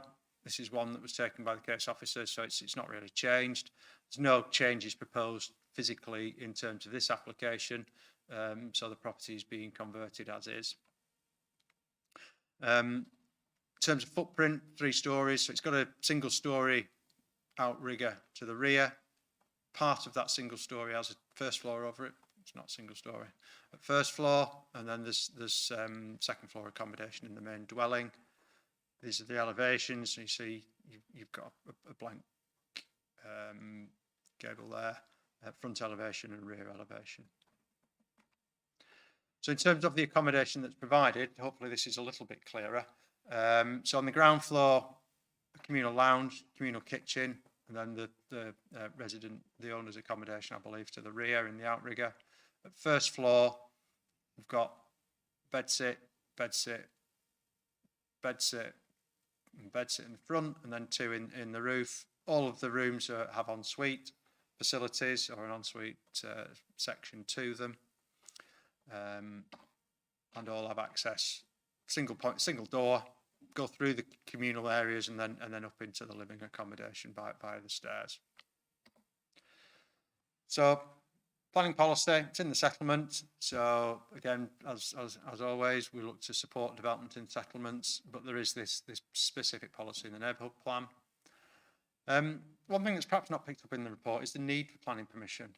There are permitted development rights that allow a house to be changed to what's called a small HMO, so that's up to 6 residents, without the need for planning permission. Now, those rights don't apply here because this property is not a house, it's a guest house. So it needs planning permission. But that's just perhaps at a bit of a context that if this property had been in a different use and perhaps potentially its original use, then there wouldn't be a need for planning permission for what's being proposed. As I said earlier, there's no protection to tourism uses in this particular location, and there is that mixed character of the area. We do have this neighbourhood plan policy, which I'll cover on the next slide, but I think it's important to highlight that there's no physical changes to the property or extensions to facilitate this change. Going through that local plan policy, neighbourhood plan policy, the parish council, town council, apologies, have raised concerns about the scale of the rooms. Some of the rooms are small, but in discussions with our housing team, housing team colleagues, they're satisfied that the standard of accommodation is acceptable for them to be able to issue a licence. The HMO needs to be a licence, so they would be able to issue a licence on the basis of that standard of accommodation. And I think that's a useful test for us in the planning decision in terms of this aspect of the scheme.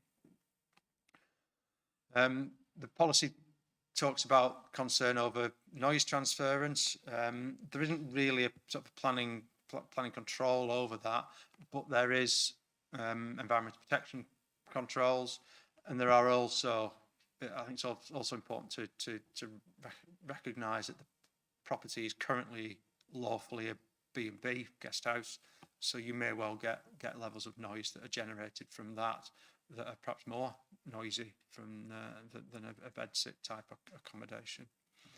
The next query is parking.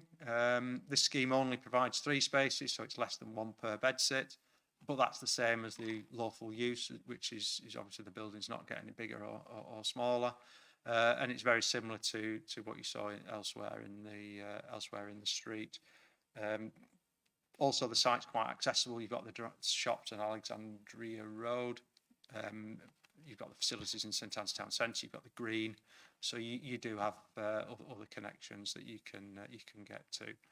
The Highway Authority have requested details of cycle parking to be provided. I haven't got a plan of that as yet, but I have had communications with the applicant who's confirmed that they have absolutely no issues in terms of providing that facilities.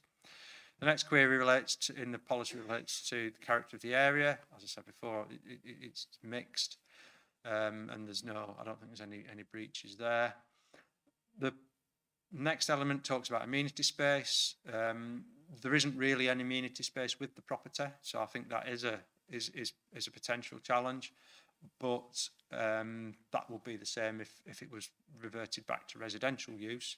And I think it is again important to recognise the accessibility to the open space on St Anne's Green for dogs to be exercised, kids to run around, that kind of thing. Finally, the Town Council's policy talks about the arrangements for refuse, and those are existing here. So there's area for storing bins alongside the property, which is rather than sticking them out on the frontage. So I feel that there's no conflict with the policy there, and having sort of pulled that assessment together, the recommendation is for approval. Yes, Vice Chair, go on. Thank you. Just while we've got that slide there, Andrew, one of the specifics in the Town Council's objection was that there is 1 shared kitchen and lounge on the ground floor to accommodate between 6 and 12 residents and guests. I presume that's covered under the first point on the slide, but I wonder if you could just give an extra word or two on that, please. Yeah, the licensing element deals with that. So they're looking at the accommodation that's available, not just in terms of bedrooms, but also in terms of the accommodation across the property. Because there's no physical changes to the property, it generally is just a change of use. The bedrooms are being converted as they are, and what you've got here is going from the top down. You've got 2 reasonably sized rooms with en suites on the upper floor. The first floor, where all the bedrooms are, you've got 2 reasonably sized ones, 3 and 4, in the main body of the property, and then you've got two much smaller ones in the rear outrigger. So I think realistically, whilst it might be possible to have more than 1 person living in some of the larger rooms, I'm fairly sure that won't be possible in the smaller rooms. So the 6 to 12 scenario is more likely to be sort of 6 to 8 or 9 rather than 6 to 12, and I think that probably helps as well in terms of the accommodation that's available. Thank you. So on that basis, we're suggesting that the kitchen and lounge accommodation is adequate for that number of, just to clarify. Yeah. For the benefit. Apologies. Yes, No, yeah. that's fine. To clarify that point, yeah. Sorry, I answered it in a long-winded way, but that's the answer. Yes. Thank you, Andrew. Councillor Evans. Thank you, Chair. This application gives me concern, really. I'm quite conflicted, and I'm not really mindful to give my support to it, which I know is difficult because obviously the recommendations are to pass it.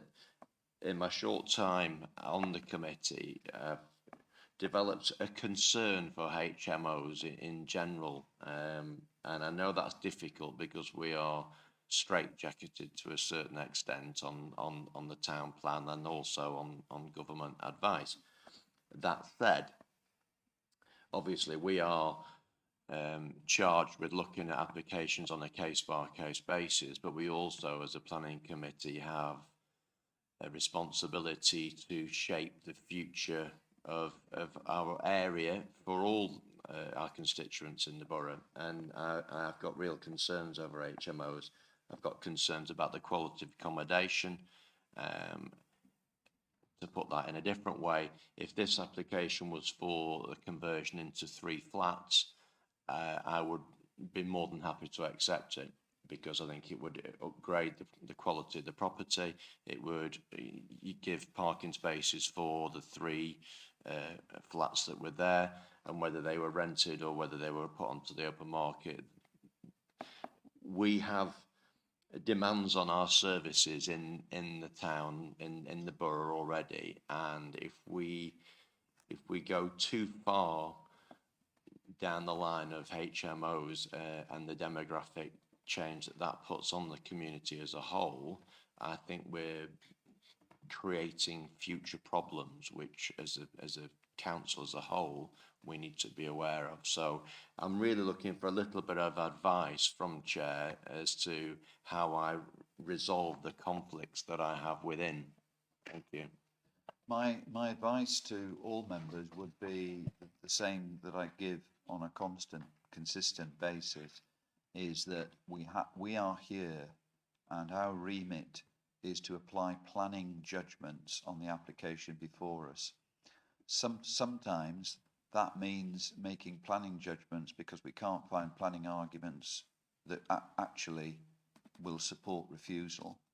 Sometimes it's because we have to compromise our own personal views about HMOs and what we think they're like and the challenges they may bring in some neighbourhoods. But we have to be very consistent that we have to look at the planning evidence, look at the information in front of us, and sometimes, with great difficulty, acknowledge that there are no good reasons to refuse a particular application. Because, to answer your question as well, Councillor Evans, there has to be a change in terms of policy that allows some of the, if you like, I wouldn't say indulgences, but in terms of our own personal likes and dislikes, you know, there has to be a policy basis which objectively supports that view. If we can't find planning grounds, whether we're looking for them or not, and there may be people here that would be quite content on planning grounds to support this and put their personal feelings about HMOs and their knowledge about HMOs on one side. So my advice would be, it's your judgment, but we as a planning committee should be making our judgments based on the planning evidence provided and what that says to us. Now, there's always a level of subjectivity in planning judgments. So given the same planning evidence you put before people, there will always be, healthily in a way, a different interpretation of that evidence. And you know, planning is all about weighting and balancing various factors. And some people will look at this and question whether the evidence is there. I'm fairly secure that we have fairly sound planning evidence here that it would make it difficult to refuse this. But I have to respect also that within the committee, people will have perhaps a different view. So I hope that helps in a way. You know, you exercise your judgment, but as a planning member of this committee, hopefully our experience and our guidance and the planning evidence before us are the determining factors that we do that. Yes. Just to add to what the chairman says, the obviously you've also got that policy within the neighbourhood plan which sets down a number of criteria which you can assess. Now, as the chairman says, one person might say, yes, those issues have been addressed satisfactorily. Somebody else might think, oh, well, you know, I don't think, you know, one or two of those have been addressed in the application. But I think those types of policies are the ones that you can then look at, and part of that is there becoming a sort of an agglomeration of that type of use in a particular area. You've seen that there is a mixed use character to that area. I think importantly on this one, the housing team have looked at it and they're satisfied with it. And they also look at things like whether there are a preponderance for more and more HMOs in a particular area. So they look about the separation distances between. So I think, you know, when you sort of look at it in that context as to whether this scheme is acceptable, then you get that assessment that we've come to in our recommendation. I suppose the other issue just to take into consideration as well is that there is a requirement for all types of different accommodation across the borough. So there will be a demand for sort of self-contained apartments, etc. But there will also be people who perhaps only afford a room in a shared property, such as this. In terms of benefit allowances, for example, if you're under 35, your housing benefit is only based on a room in a shared house. So you wouldn't get housing benefit on a flat if you're below 35. So you know there are all those things to take into account. So when we have quite often had properties like this where people are just sort of working in the area during the week, so they take a room in a house and actually go to their sort of family home at the weekend. So there's all sorts of different potential for the residents of a facility like this. It might be somebody like say on benefits, or it might be somebody just needs some cheap accommodation during the week because they actually live away and work in the local area. But like I say, just have to keep in mind the fact that there is a requirement for this type of accommodation, and really the issues are about if you get too much in an area, you get a lot of sort of seaside towns that have had issues with that in the past. But like I say, we can, through the need for planning permission, we can carefully control that. Thank you, Chairman. The only thing I would add to that in response to your question, Councillor Evans, is one of the concerns often is about antisocial behaviour, etc. And the we have an environmental protection team, and that can be dealt with through there or through the police or whatever.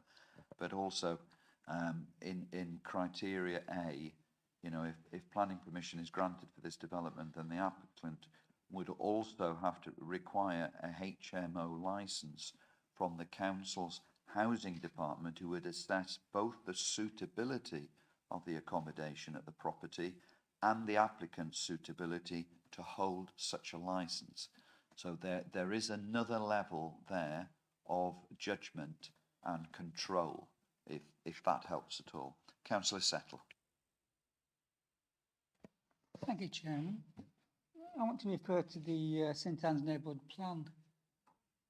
As one of the original drafters of the St Anne's Neighbourhood Plan, so obviously I've got some knowledge of that. Paragraph A of it, the standard of accommodation for the intended occupiers of the premises. Maybe we could have strengthened that a bit, but it was really about over-intensive use of a building. That's what it was all about. And as Councillor Evans said before, I would have no problem if this was converted into 3 flats, or even looking at first floor there, 4 flats. So you 1 on the ground floor, 1 on the top floor, and 2 on the middle floor. The reason I say that is this idea of sharing a kitchen and sharing a lounge. I can't really get my head around it. At tea time, the sort of 6 people getting into the kitchen and having a bit of a bun fight about who does what and when you get access to the actual facilities. Doing that long term, I just can't understand it. It's the same as student accommodation to me, which is something they put up with while they're there for a short time. Having that as your living accommodation, then sharing a lounge, I just can't understand it. But I think what Andrew's saying is that the licensing people would address that. But I still can't understand how it would actually work day in, day out. So I'm not really happy with it, as I say, unless it was amended to 4 flats, each with their own kitchen, and maybe a bed sit sort of lounge with a bed in the corner, etc., rather than just a bay bed. So It's just the over-intensive use I have a problem with. If it was not down to 4, the structural changes inside, I'd be happy with that. Thank you. Yeah, just on the flats concept, I mean, that's obviously a different way of changing the use of the guest house to other accommodation. It's not the way that's proposed in this application, so we need to make a decision on this application rather than sort of try and think how might be a potentially a better option for it. In terms of the type of accommodation, this may well be something that's, as Mark said earlier, it may well be something that's used rather than permanent long-term residential accommodation. It might just be, accommodation that people use when they work in, during the week in a particular location. So it's a little bit difficult to refuse an application on the basis that it perhaps doesn't provide an ideal form of accommodation, because it may well form accommodation that's useful as part of the overall mix of accommodation to support the town. There obviously are, we've seen earlier on the agenda, we've seen large family houses in the town that are being, or in the borough, that are being developed and being extended. This is a different form of accommodation. It's obviously directed at a very different market, but whether we would refuse it on the basis of it not being something that we might see as ideal is perhaps a difficult conclusion to reach, I would say. Thank you. Councillor Griffiths. Actually, I think I'd like to support this application because, unfortunately, I think we have to face that some people don't have a choice and are not as lucky as we are. And an accommodation like this could really stop somebody ending up on the streets. So I'd like to support this, please. Are you Yeah, proposing? I'll propose Okay, we it. have a Thank you. proposer, so thank you for that. Councillor Nixon, do we have a seconder for that at this stage? Councillor Collins, thank you. But we'll come to you. Well, yes, you're down to speak. Thank you, Chair. At the beginning of the presentation, you mentioned the living accommodation for the owners of the property. Does that indicate that they are going to stay living in that property whilst it's a HMO? I can't answer that question. I don't know. There is a separate accommodation that's to the rear in the ground, the NA on the plan there, that's to the rear of the building. I'm just making an assumption that if this was a guest house, then there's typically the guest part and there's the owner's part. But whether they live in that or whether they rent that out, I wouldn't know. So is that forming part of the plan? Because no, but there is other bits of accommodation there. Well, there's just there is that other section to it. It's, right. Okay. Right. Thank you. Councillor Collins. Thank you, Chair. We have to look at the application before us. It's not down to us to redesign a house to something we'd rather see, or the accommodation is perhaps not up to what we'd like to live in. If the applicant didn't think there'd be occupants for these rooms, it won't be doing this. We've got to look at it before the application before us. It's been recommended for approval, therefore I've seconded it. Thank you. Thank you. And before we come to the vote, we'll go to Councillor Dixon. Thanks, Chairman. Yeah, I'm completely split on this. Like Councillor Griffith said, that there is need, but again, I'm surprised. I'm not surprised. I'm just looking at bedroom 2 and bedroom 1 in there, and the number 2 on there looks to me like it isn't even the size of a bed. Now, you can't have someone living in a room with just a bed. They need a drawer, they need a wardrobe, they need something. If that's long term for someone, that is going to be significantly not good for your mental health living in something that small. However, if it's used on a short term basis, it could be. So I really am in a bit of turmoil over this one. I recognise the need, perhaps for people to get into a property like this, maybe before they move on to somewhere else better. But it's just, we can't legislate for that, can we? How long someone's going to be living in one of these rooms, and that's the difficulty. I can't. Do we know what the measurements are of that room too? Just looking at the way the door's opening, it's 2 widths of a door, nearly. It looks like. I don't. It doesn't look like you could get anything in there, other than a bed, perhaps. That's saying The bed is, 3 metres by 4 metres. the bed is where number 2 is. Yeah. The actual number 2 is. About a bed size, isn't it? Maybe.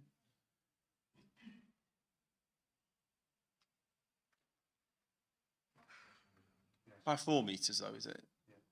That's well. That's larger than I was expecting, and I think I'm probably going to. I can't see a reason to turn it down on planning grounds, essentially. Okay, and I think it's always difficult, isn't it? Because we've had these debates before, that we're careful not to predetermine what other people actually want, need, or can afford.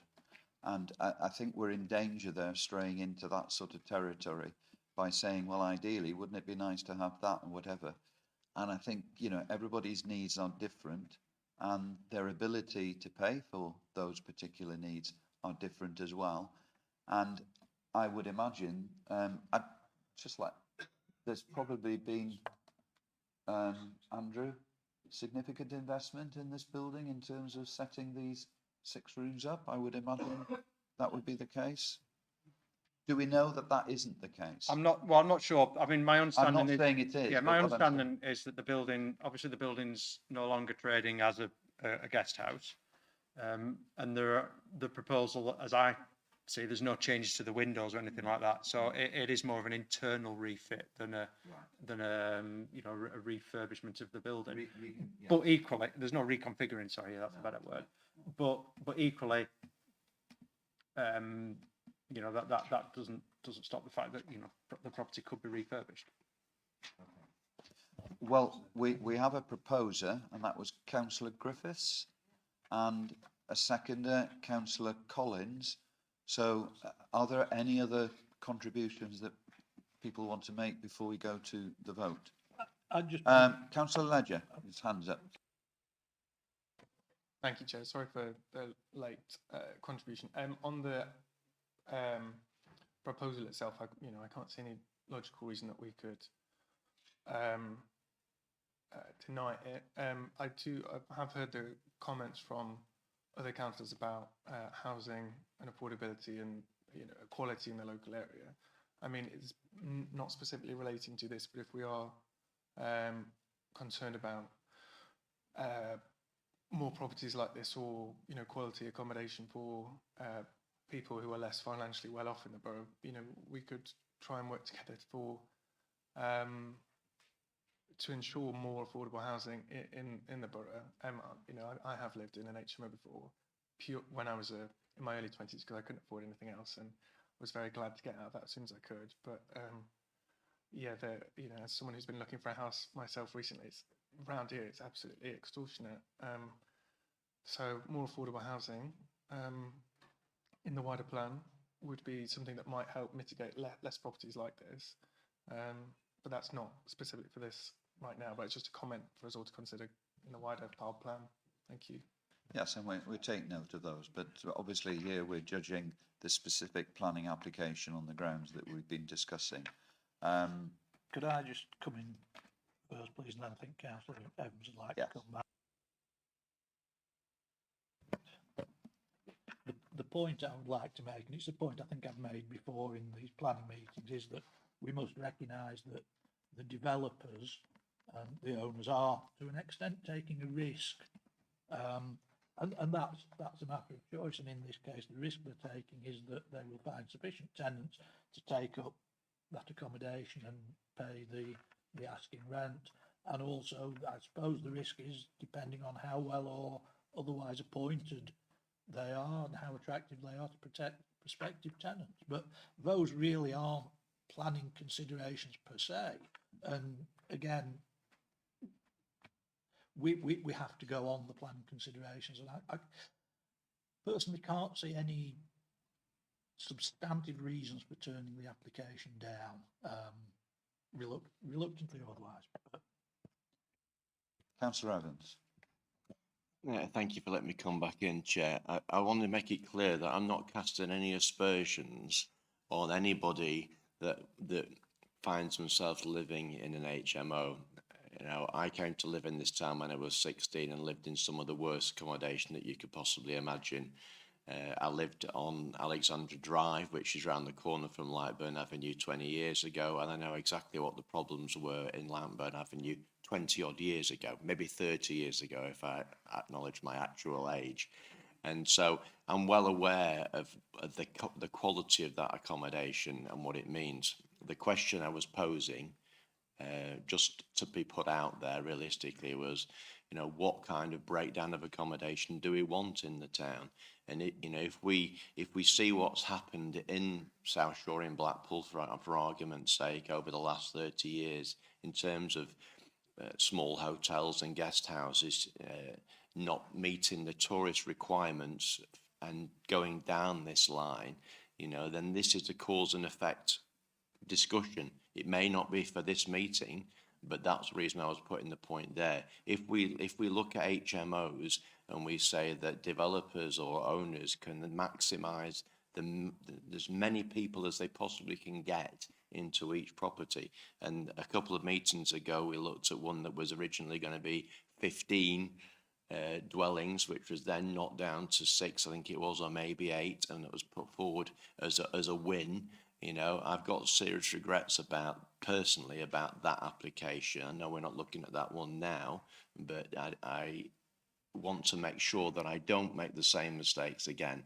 So that's why I was looking for clarification. I understand that we can only work with the rules that are set out there, but I am concerned about how we pass these kind of properties. That's the only point I'm making. Yes, and I hope you understand as well, you know, I've given you that opportunity to express those concerns, but predominantly we've got to concentrate on this particular application. We have a proposer and a seconder, so can we move to the vote? All those in favour, please vote. reluctantly.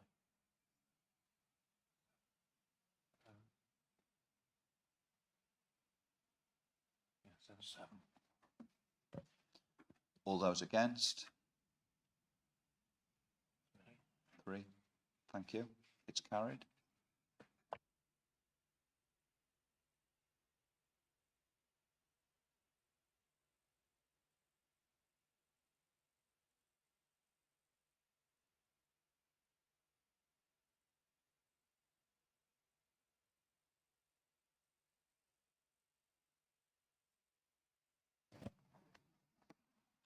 Yeah, item 4 is the one. Page 62. But I reckon that's the only one we've not got to, isn't it? Excellent. Right. There are some late observations on this, so which I'll come to very, very shortly. This relates to plot 12 at the Chilterns, which is off Kirkham Road, between Freckleton and Kirkham. Would be very local to Councillor Fiddler, where he's still with us. Yeah, where he's still with us on the committee, obviously. Sounds a little bit over dramatic, doesn't it? Thank you. Yeah. So the site's in the Greenbelt. Going back in time, there was a large research hydroponics facility there, and planning permission was granted to change that demolish that and build a series of 12 dwellings. They've all been built with the exception of plot 12. Some of them have been occupied, but not all of them. Partly because the developer has gone into administration, unfortunately, and that meant that the finishing off of the unoccupied properties hasn't quite been completed.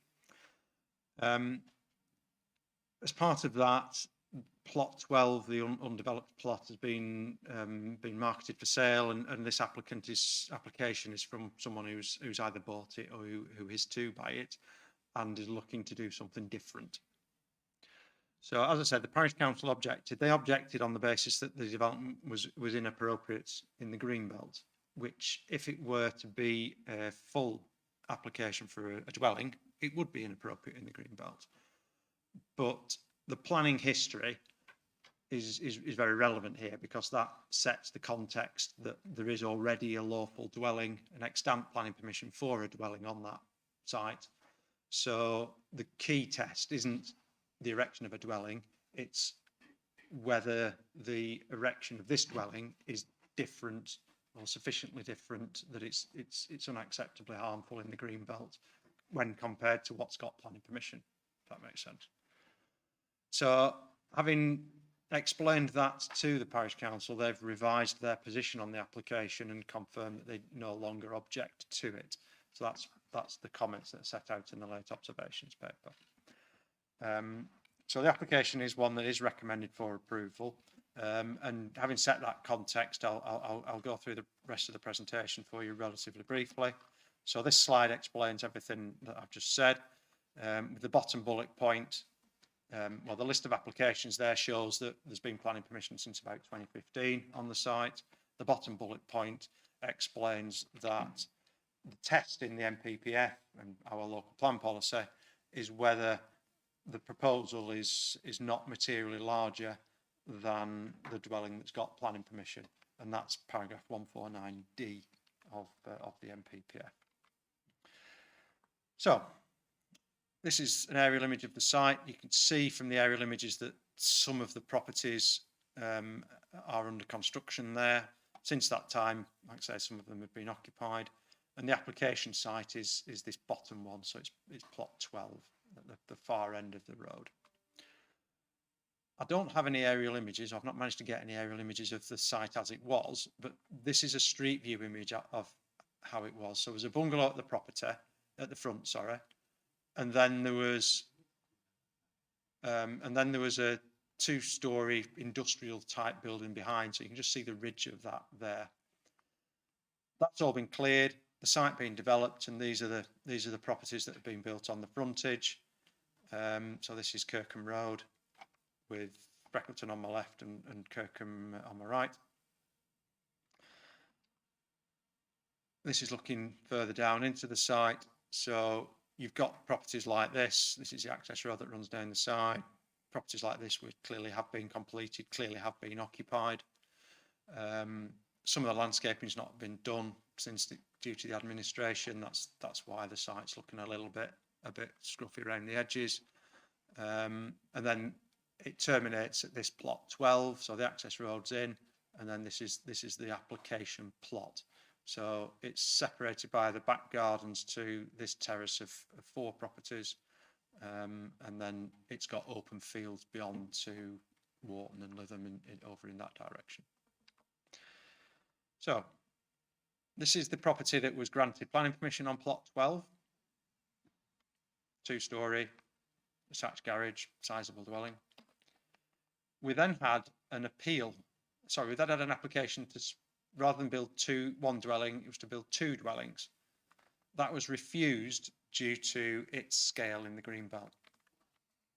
And that refusal was tested at appeal, and the inspector dismissed the appeal and agreed with the council's position that going from that to that was an unacceptable increase in the harm to the greenbelt. So the application we've got now is this, which is a slightly different design approach. Rather than being linear, it's got a T-form to it, but it is 2-storey, it's lower, and it's got perhaps some sort of dormer type dropped eaves and rural features that you might find in that type of countryside location. As I say, it's got this T-shaped footprint, so it's a 5-bedroom property. It's still a sizable dwelling, but that's what we've got. And this is hopefully the key slide. So this compares, or tries to compare as best as I can to scale, the 3 schemes. So this is the approved on the left. Then we had the scheme that the inspector felt was too big. So this was taller. It was all at 2-storey. And then we've got the current scheme, which is perhaps wider at 2-storey than than the two-storey bits of this property, but is lower and is certainly smaller than the one that was dismissed at appeal. So when we've tried to do some sort of mathematics to this, the building is the same scale, the proposed building is the same scale in volume terms as the approved building. So on that basis, we're sort of looking at something that satisfies the requirements of paragraph 149D of the NPPF, because it is not materially larger than the theoretical dwelling that could be built on that plot. The refused scheme, the appealed scheme, was much larger. It was, the figures are in the report, I've not got them on the slide here, but it was a significant increase in volume and footprint over what was previously approved. So as I said, the Parish Council have no longer raised objection to it. The scale of the dwelling is no longer any larger. It has a different plan, but it's always been a sort of an outlier to the sort of courtyard scale of the courtyard style of the rest of the development. So I think that the change in that footprint, I think the change in the design are all acceptable alterations under this scheme. This retains appropriate relationships to neighbours, separation distances and on-site parking, turning and that are all appropriate. There is a slight quirk here in that the approval of the original scheme came with a Section 106 agreement which required the developers to contribute funds for affordable housing to be provided off-site, because there's no affordable housing on that scheme. That funds is still outstanding, so the Section 106 agreement remains a relevant consideration. So there is a need for any revision to, because this is reliant on that existing planning permission, there is a need to link this, any grant of planning permission for this application to that original Section 106 agreement. So there's some legal work to be done before we can grant planning permission, but the recommendation to you is to support the recommendation, then we can do that work along with a series of conditions to deal with the appropriate materials, getting a landscape treatment to the bottom of the site, and dealing with all the normal things that we would from a planning application of this nature. I'm going to bring Councillor Evans in, but I've just got a question as well, which I think to some extent is actually raised in the report. This isn't materially larger, you know, in terms of, I think, volume, footprint, height, you know, so that's why it's acceptable. That's why the Parish Council as well has revised its position and is no longer objecting. But I think there was a concern raised, wasn't there, that actually this particular application has no garage, it doesn't have any garages. And, you know, I think again in the report, which is very transparent, it raises the possible prospect of another application coming in to build sort of, you know, whatever size garages, etc. And I just wanted to sort of put that in there in terms of the debate before we go any further, because it is a concern that actually eventually, if they were successful with another planning permission, that would be materially larger than the initial one. And how would we treat that? I know we've got to look at every application on its merits, etc., but it is a bit of a concern, I think, that is worthy of being raised. Thank you. Can I just sort of take on the Chairman's point there? Yeah, it is a concern, and it's a concern that I've raised with the applicant. So I've put that to them, and so they are very aware that there is, you know, I've asked them the question, there's no garage, why not?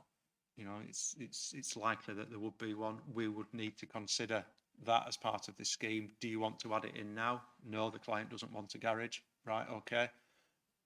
The solution to that is to remove permitted development rights, because quite often permitted development rights will allow sizable outbuildings to be constructed. So that will form part of our decision when it's ultimately made, that there will be the permitted development rights removed, so that if there is a future proposal for a garage, it requires planning permission and we can assess its impact on the green belt accordingly. clarification. Councillor Evans and then Councillor Griffiths. Thank you, Chair. I promise to be brief on this one. I think it's important to finish these developments. Obviously, they've gone into some sticky ground along the way. So, you know, anything that gets the development over the line is a good thing from my point of view. I would say that the revised drawings look in keeping with the existing properties that have already been finished. Conditionality is obviously key on this application. As has been raised by the officers, it's very important that the money that's been set aside, I think it's 106, did you say, is met. And if we move the thing over this next hurdle, then that's more likely to be met than if it just sits there and with no development on the site. So from my point of view, providing that conditionality is being met and permitted development restrictions are put in place, I'm happy to move this application. So we've got a proposer in Councillor Evans. Do we have a seconder? We'll continue with the debate if we've got. Are you seconding Councillor Settle? Okay.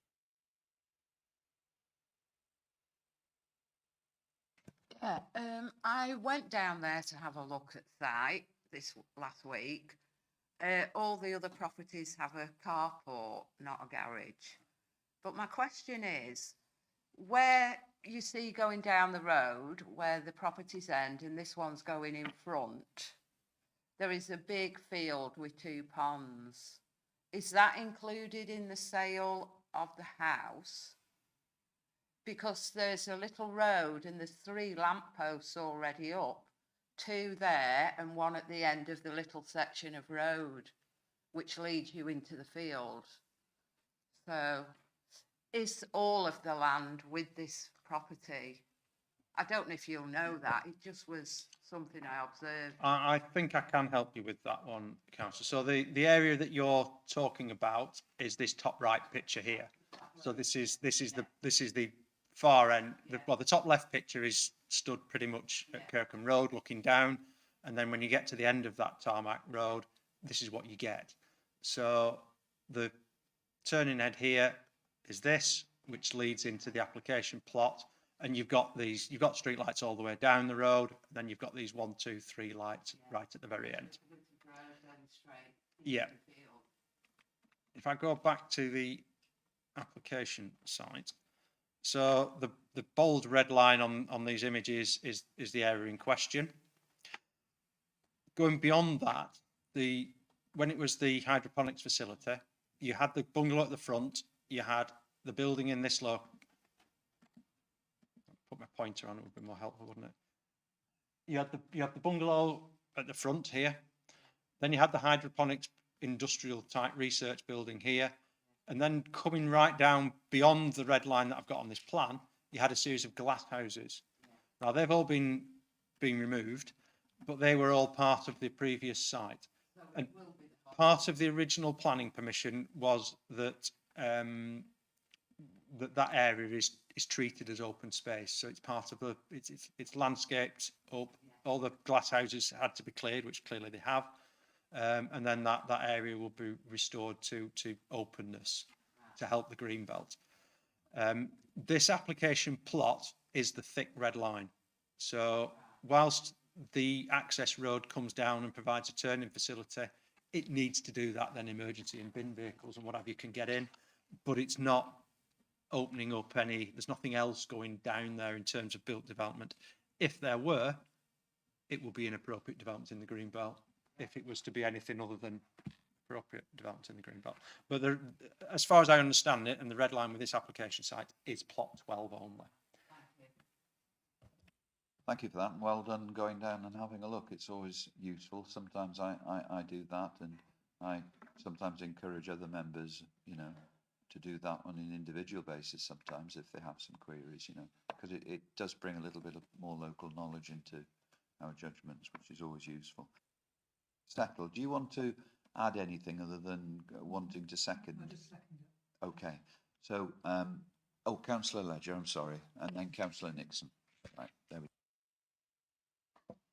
Thank you, Chair. I just had a couple of queries I hope you could clarify. The first one was, you mentioned that the previous developer had gone into administration. I was looking at the report around the 106 money from previous developments. Was that received before, or so there's? No, the section 106 requires funds for off-site affordable housing.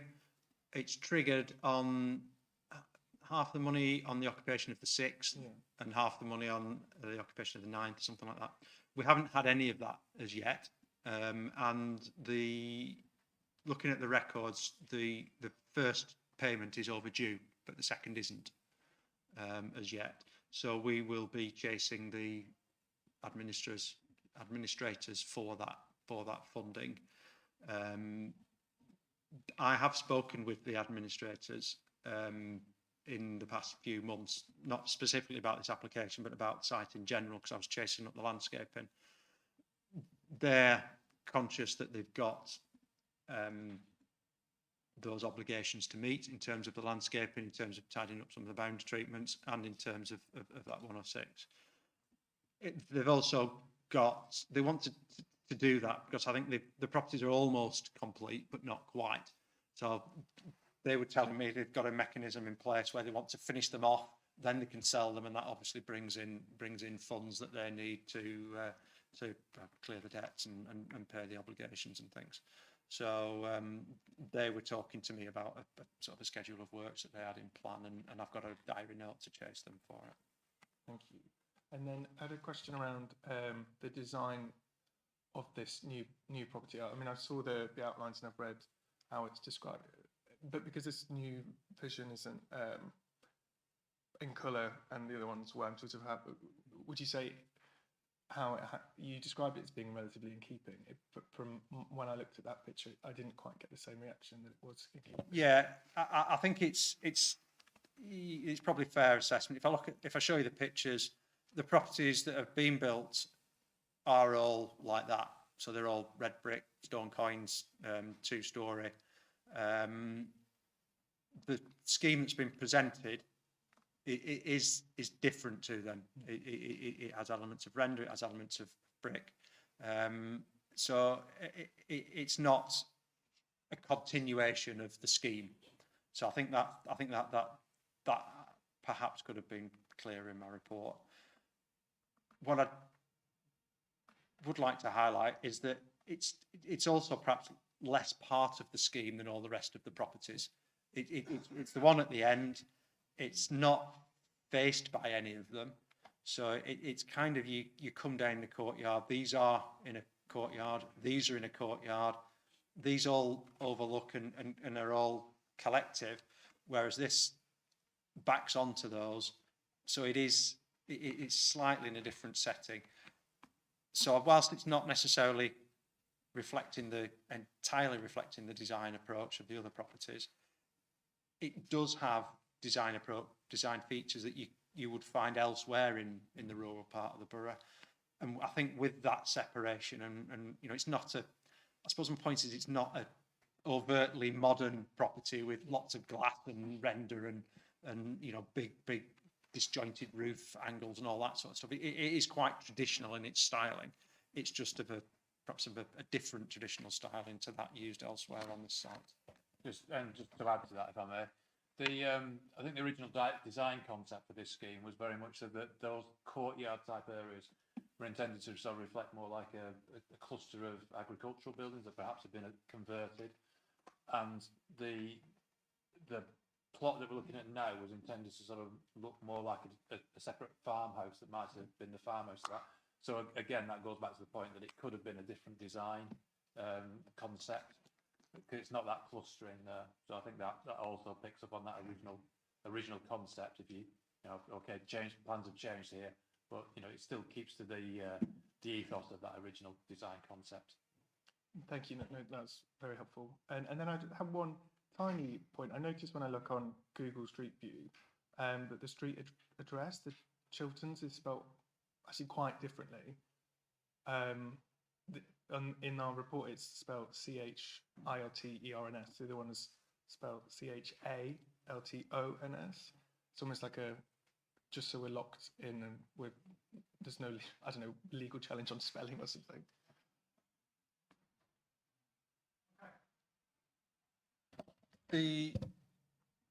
without being too technical, the planning system that we use, the computer system that we use to manage things, is connected to the Land and Property Gazetteer. So it should all be the same. But I certainly will check up on that to make sure that it's not an error that's crept in. So thank you for raising that.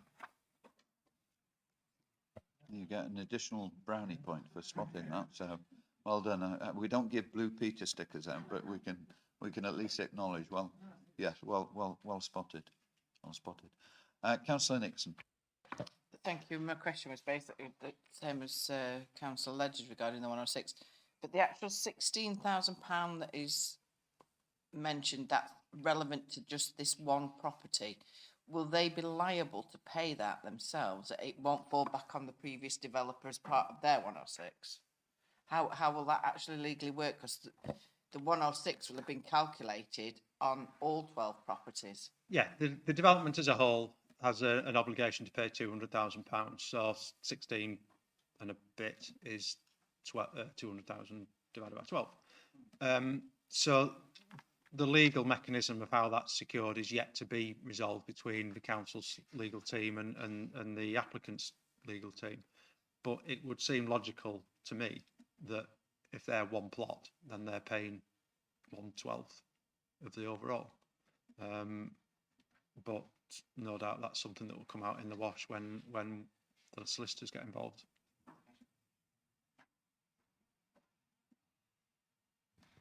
Thank you. We've got a proposer. Who was the proposer? Councillor Evans, and then Councillor Settle, wasn't it, who seconded that? So we'll proceed to the vote. All those in favour, please indicate. And that's unanimous. So I want.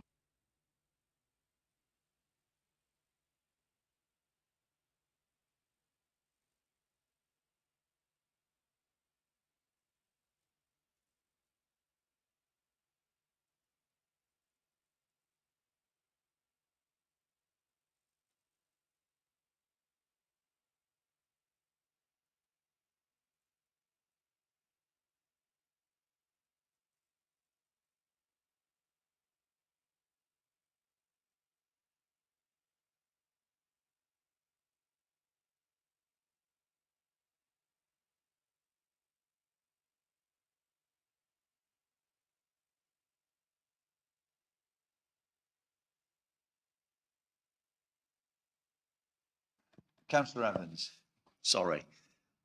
Could I just ask the officers, would it be possible if we could have the plan at the beginning of the applications? It's just, I don't know if anybody else feels the same way, but when I'm scrolling through to read the information, especially when it's quite complex, as they often are, it's to have the picture in your mind at the beginning rather than sifting through all the information and then coming to the plan at the end would be helpful from my point of view. I don't know if that's something that could be considered. So,